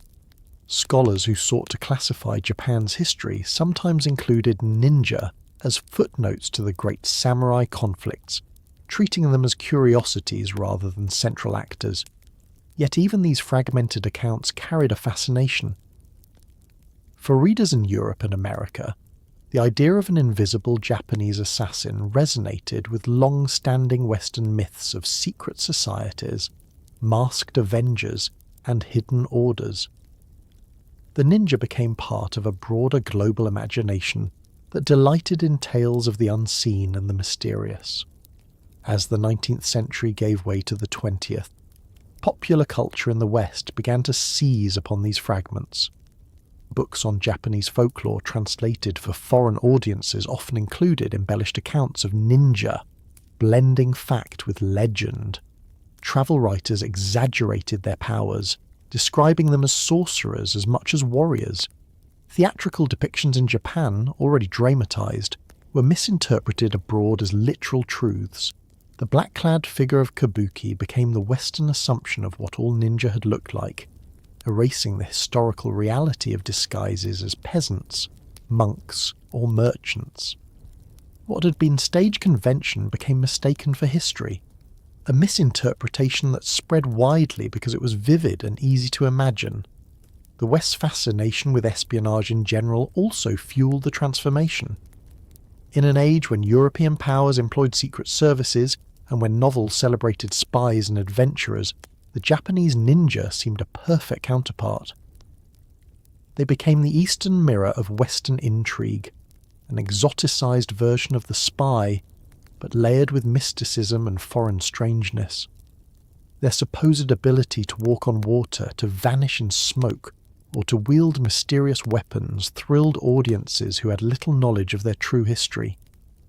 Each retelling drifted further from the practical arts of survival and infiltration, and deeper into fantasy. By the mid-20th century, the image of the ninja had taken firm root in Western imagination. With Japan's post-war cultural exports, films, comics, and novels began to portray them as nearly superhuman. In cinema, They appeared as assassins clad in black, wielding shuriken that flew with perfect accuracy, striking silently in the night. In pulp novels, they became members of secret brotherhoods with arcane codes, sometimes villains, sometimes misunderstood heroes. In comic books, they became exotic adversaries, their presence explained less by history than by myth. Each portrayal added layers of exaggeration, reinforcing the notion of the ninja as a supernatural being rather than a human operative shaped by history. One of the most persistent Western misinterpretations lay in their association with black costumes. As already established, real ninja blended into daily life, wearing disguises to pass unnoticed. Yet in Western films and stories, the black uniform became absolute. It symbolized invisibility so strongly that audiences assumed it must have been authentic. Over time, this misinterpretation influenced even Japanese depictions, as global culture fed back into local traditions. The kabuki convention had become an international symbol, and the symbol had reshaped perception of history itself. Another misinterpretation arose from the conflation of ninja with sorcery. Because folklore and theatre had already portrayed them as wielders of mystical powers, Western audiences readily accepted the idea that they were magicians as much as warriors. Stories described them casting spells, walking through walls, or vanishing into thin air.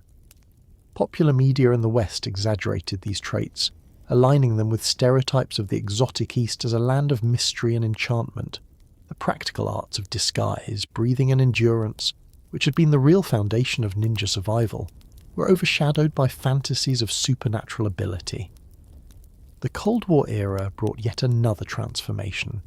In a world obsessed with spies, secret operations, and hidden wars, the ninja became perfectly suited to new forms of storytelling. They appeared in novels alongside Western agents, sometimes as rivals, sometimes as allies, always embodying a mixture of danger and fascination.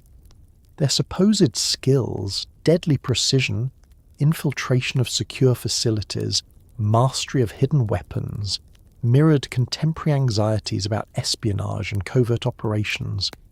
Western imagination projected its own fears and desires onto the image of the ninja, making them global figures of intrigue. By the 1970s and 1980s, the ninja had become a global phenomenon. Films produced in Japan and the West alike capitalized on the fascination, presenting them as unstoppable warriors, hidden clans, or shadowy assassins who fought in spectacular duels.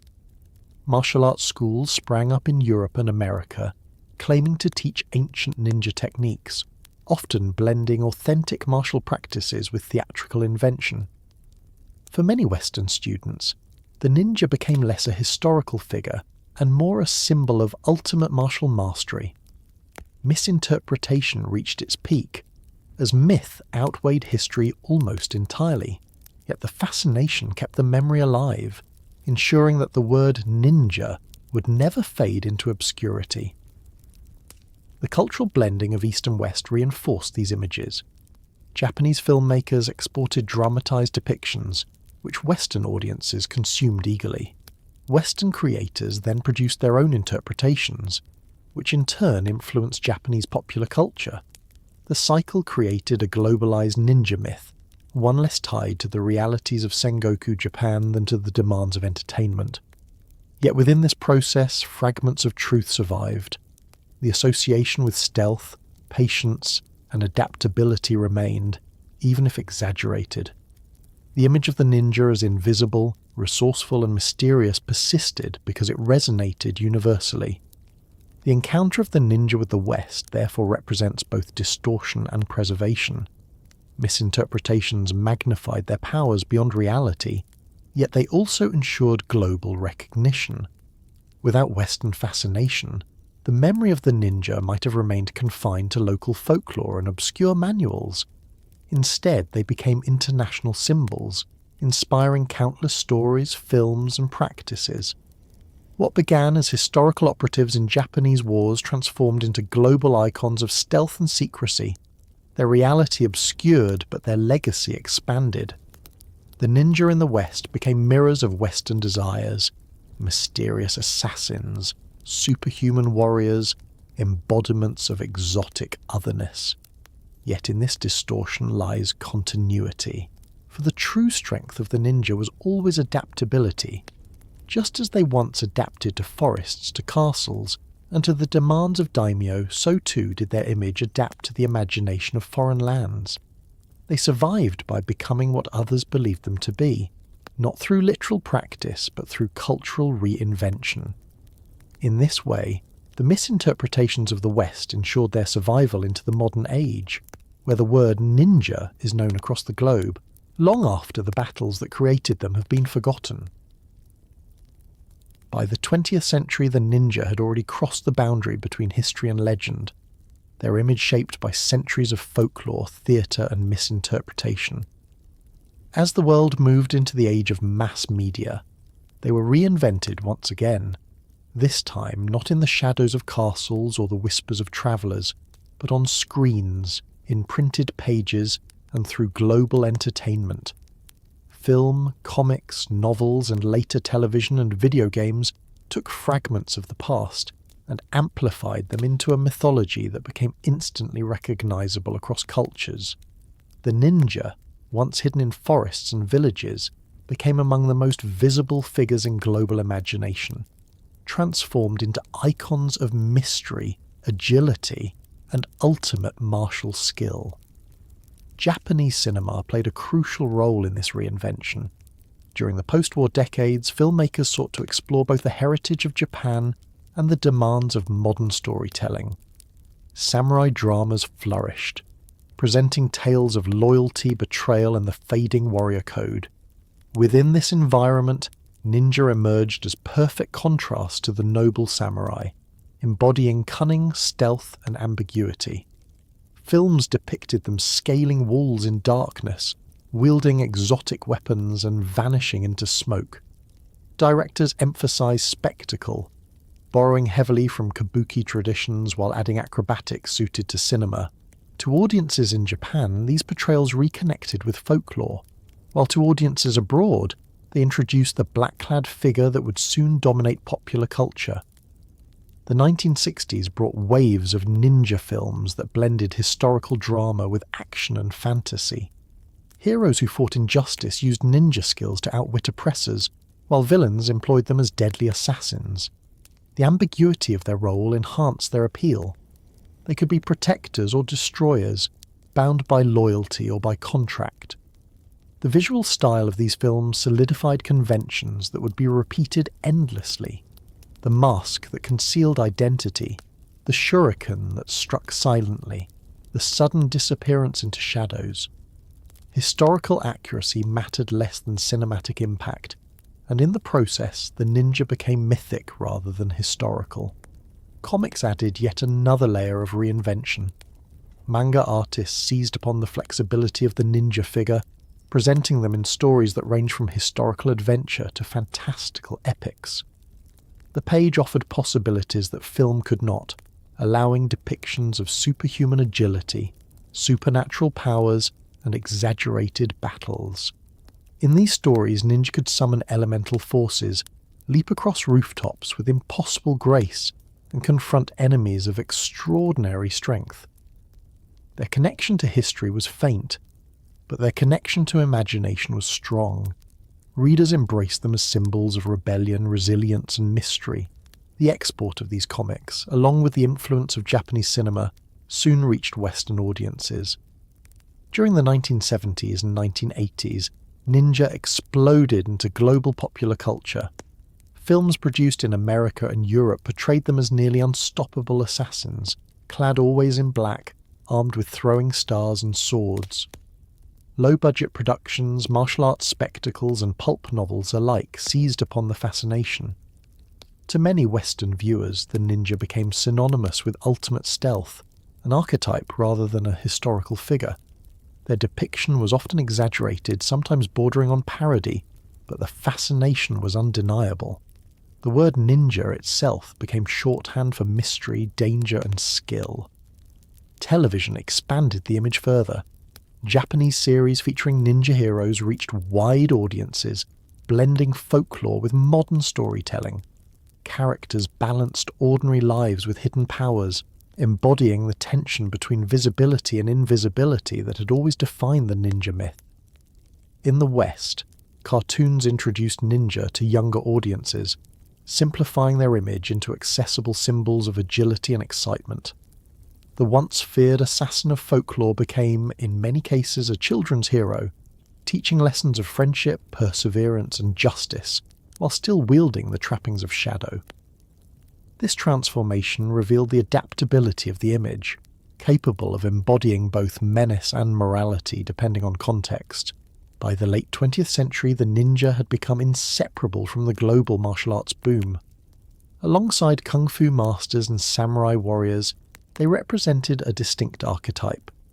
Martial arts schools claimed to teach ancient ninjutsu, often blending legitimate techniques with theatrical movements designed to appeal to students inspired by film. Manuals and training guides proliferated, some drawing on authentic traditions, others inventing histories to satisfy the hunger for mystery.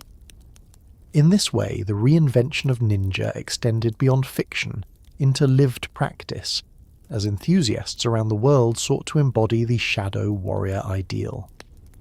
Video games of the 1980s and 1990s further expanded the image.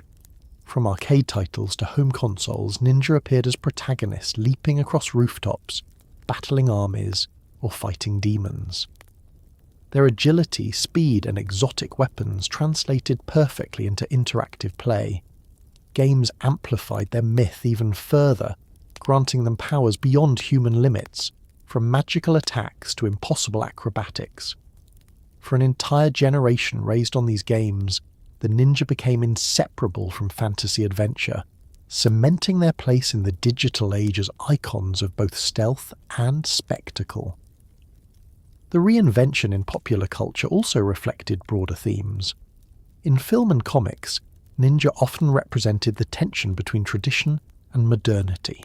They appeared as survivors of ancient orders in contemporary settings, guardians of secret knowledge in a world of technology. Their very invisibility symbolized the hidden forces shaping events, a metaphor that resonated across cultures. At times, they embodied rebellion against oppressive power. At other times, they embodied ultimate loyalty to hidden masters. Their flexibility as symbols allowed creators to adapt them to any narrative, whether heroic, villainous, or ambiguous. As globalization accelerated, the ninja image transcended Japan itself. Western films created their own versions, sometimes stripping away cultural context entirely, turning them into archetypes of generic assassins. At the same time, Japanese creators responded with reinventions of their own, producing stories that reclaimed and reimagined ninja for new generations. Manga and anime developed worlds where ninja villages and clans became settings for epic sagas, blending folklore, fantasy, and martial arts in ways that captivated audiences worldwide. These stories carried fragments of historical inspiration, but expanded them into vast mythologies, ensuring that the ninja remained relevant even as history receded further into the background. This reinvention in global popular culture was not without distortion.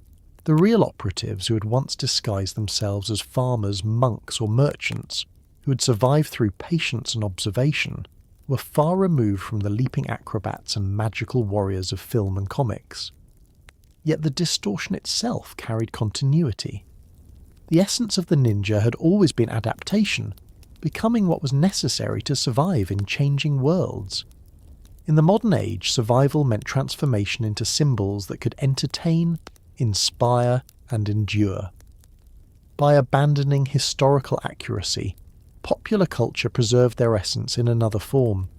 Invisibility, not on battlefields, but in the collective imagination. The modern reinvention also spread into language and metaphor. In everyday speech, ninja came to mean anyone who moved unnoticed, who worked with precision, or who excelled in skill. The term detached from its historical roots entirely, applied to computer programmers, athletes, or even chefs to signify mastery. This linguistic shift demonstrates how thoroughly the reinvention succeeded. The ninja became not just a figure of Japanese history, but a universal symbol of excellence and stealth. In this way, ninjas in film, comics, and popular culture became more than entertainment. They became archetypes embedded in global consciousness, symbols that could be adapted endlessly to new contexts. They represented the allure of the unseen, the fascination with hidden knowledge, and the belief that extraordinary power could exist beneath ordinary appearances. The reinvention was both distortion and continuation, exaggerating their powers but preserving their mystique, ensuring that even in an age of technology and transparency, the idea of the shadow warrior remained compelling. The ninja who had once lived in forests, who had survived by silence and patience, no longer existed in the world of armies and castles. But in the flicker of film, in the pages of comics, in the pixels of games, and in the imagination of audiences, they lived again. Reinvented, magnified, and globalized, they continue to move invisibly, not in the night, but in the minds of millions who saw in them both the thrill of fantasy and the echo of history. The long journey of the ninja, from mountain villages to battlefields, from obscurity to legend, from folklore to cinema, did not end with the passing of centuries. Their practices may no longer serve lords in desperate wars, their disguises may no longer infiltrate rival castles, and their contracts may no longer shape the rise and fall of clans, yet their presence endures. Not in the form of operatives who slip through shadows with blades at the ready, but in the form of a philosophy, a way of thinking and living that has proven as adaptable as the operatives themselves once were. In today's world, where the conditions of warfare have vanished and the stage of popular imagination has redefined them, the essence of the ninja still lingers as a reminder of resilience, discipline, and invisibility that transcends time. Central to this enduring legacy is the idea of adaptability. The ninja survived because they could transform, because they never clung rigidly to a single identity. They could be monks in the morning, merchants by afternoon, entertainers in the evening. They could live as farmers for months before vanishing into the night on missions of espionage. This fluidity was not deception for its own sake, but a philosophy of survival, a recognition that strength lies in the ability to change when circumstances demand it. In the modern world, where change comes constantly through technology, politics, and culture, the adaptability once practiced in forests and castles has become a metaphor for resilience in the face of uncertainty. To adapt without losing essence, to change form while preserving purpose, is a lesson carried forward from their hidden past. The control of the self remains another part of their legacy. Breathing practices, meditation, and the cultivation of silence were not only tools for infiltration, but disciplines of the mind. In contemporary times, people turn to mindfulness, to controlled breathing, to meditation as remedies for stress, distraction, and fear. These practices, once hidden within esoteric lineages, now resonate globally as means to anchor oneself in a noisy, hurried world. The ninja taught that mastery begins with the self, that to remain invisible, one must first calm the body and mind. Though the contexts have changed, the principle remains. In silence lies strength, and in stillness lies clarity. The philosophy of invisibility, too, has taken on new meaning. In their original context, invisibility meant blending into forests, disguising oneself as common people, disappearing into smoke. Today, it can be understood as humility, as the ability to act without drawing attention, to influence without spectacle.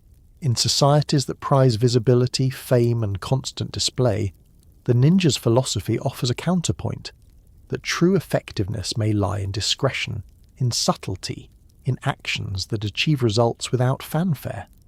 The invisible hand that shapes outcomes quietly still carries power, whether in diplomacy, in negotiation, in technology, or in personal life. The endurance of the ninja myth reflects the enduring appeal of this principle. that one can be powerful without being seen. Their legacy also survives in martial disciplines. Schools claiming descent from old lineages continue to practice ninjutsu, whether as martial art, cultural preservation, or philosophical study. Techniques of movement, survival, and awareness remain part of training, not as tools for espionage in the modern age, but as exercises in discipline and heritage. Practitioners around the world embrace these traditions not only for physical skill, but for the connection to a philosophy of endurance. Even when modern practice blends myth and history, the essence persists, training the body to move with precision, training the mind to remain calm under pressure, and training the spirit to adapt. In popular culture, the reinvention of the ninja as heroes, villains, or symbols of mystery has ensured their immortality. While exaggerated, these portrayals preserve fragments of the real philosophy. The hero who moves silently, the warrior who relies on cunning over brute strength, the character who hides true power beneath ordinary appearance, these reflect the same ideas that once defined real operatives. The persistence of these themes across film, literature, and games demonstrates the universality of the lessons. The ninja remain relevant not because their weapons are still used, but because their ideas continue to resonate with human imagination. Even language reveals their enduring presence. The word ninja has entered global vocabulary as a metaphor for mastery, stealth, or hidden skill. A programmer who solves complex problems in silence may be called a code ninja. An athlete who moves with agility may earn the same title. The term is detached from its original historical meaning, yet its metaphorical strength illustrates the survival of their legacy. To be called a ninja in modern times is to be acknowledged as someone who embodies skill, invisibility, and effectiveness without display. This linguistic transformation itself reflects the adaptability of the figure. Capable of surviving in contexts the original operatives could never have imagined. The philosophy of the ninja also endures in the balance between patience and decisive action. Their missions required long periods of waiting, observation, and endurance, punctuated by brief moments of sudden movement. This rhythm mirrors challenges in modern life, where preparation, observation, and patience often determine the success of decisive moments. The ability to endure silence and stillness, to wait for the right moment, remains as valuable in negotiation, in strategy, or in personal decision-making as it once was in infiltration. Their legacy teaches that power lies not in constant action, but in knowing when to act, and that patience can be as formidable as force. Their history also carries lessons of ambiguity, reminding the present that morality is often complex. Ninja served lords in secret, acting beyond the codes of open samurai honor. They embodied pragmatism rather than idealism, survival rather than spectacle. In today's world, where complexity often defies simple moral categories, their legacy resonates as a reminder that outcomes are often shaped in grey areas rather than absolutes. Their very invisibility reflects this ambiguity. Never fully hero, never fully villain, but always adaptable to the needs of the moment. The enduring legacy is not without distortion, yet distortion itself has become part of the philosophy. Just as ninja adapted roles and disguises in life, so too has their image adapted across cultures and centuries. They have become what societies needed them to be: spies for warlords, villains in folklore, heroes in films, metaphors in language. Their survival lies in this very transformation, demonstrating that the essence of their philosophy is not in rigid adherence to a single identity, but in the ability to reshape endlessly. The ninja endure because their identity was never fixed, and because their philosophy of adaptation allows them to remain relevant even in worlds utterly different from the one that created them. In the quiet persistence of their legacy, we see the ultimate expression of their art. The operatives who once disappeared into forests or villages have disappeared into time itself, leaving behind fragments of knowledge, echoes of philosophy, and shadows in imagination. Yet invisibility does not mean erasure. Their presence endures precisely because it is unseen, embedded in language, in culture, in philosophy. The world no longer needs spies in night-black garb, but it still needs lessons of resilience, adaptability, humility, and patience. These lessons, carried forward under the name of the ninja, remain as valuable today as in the age of warlords,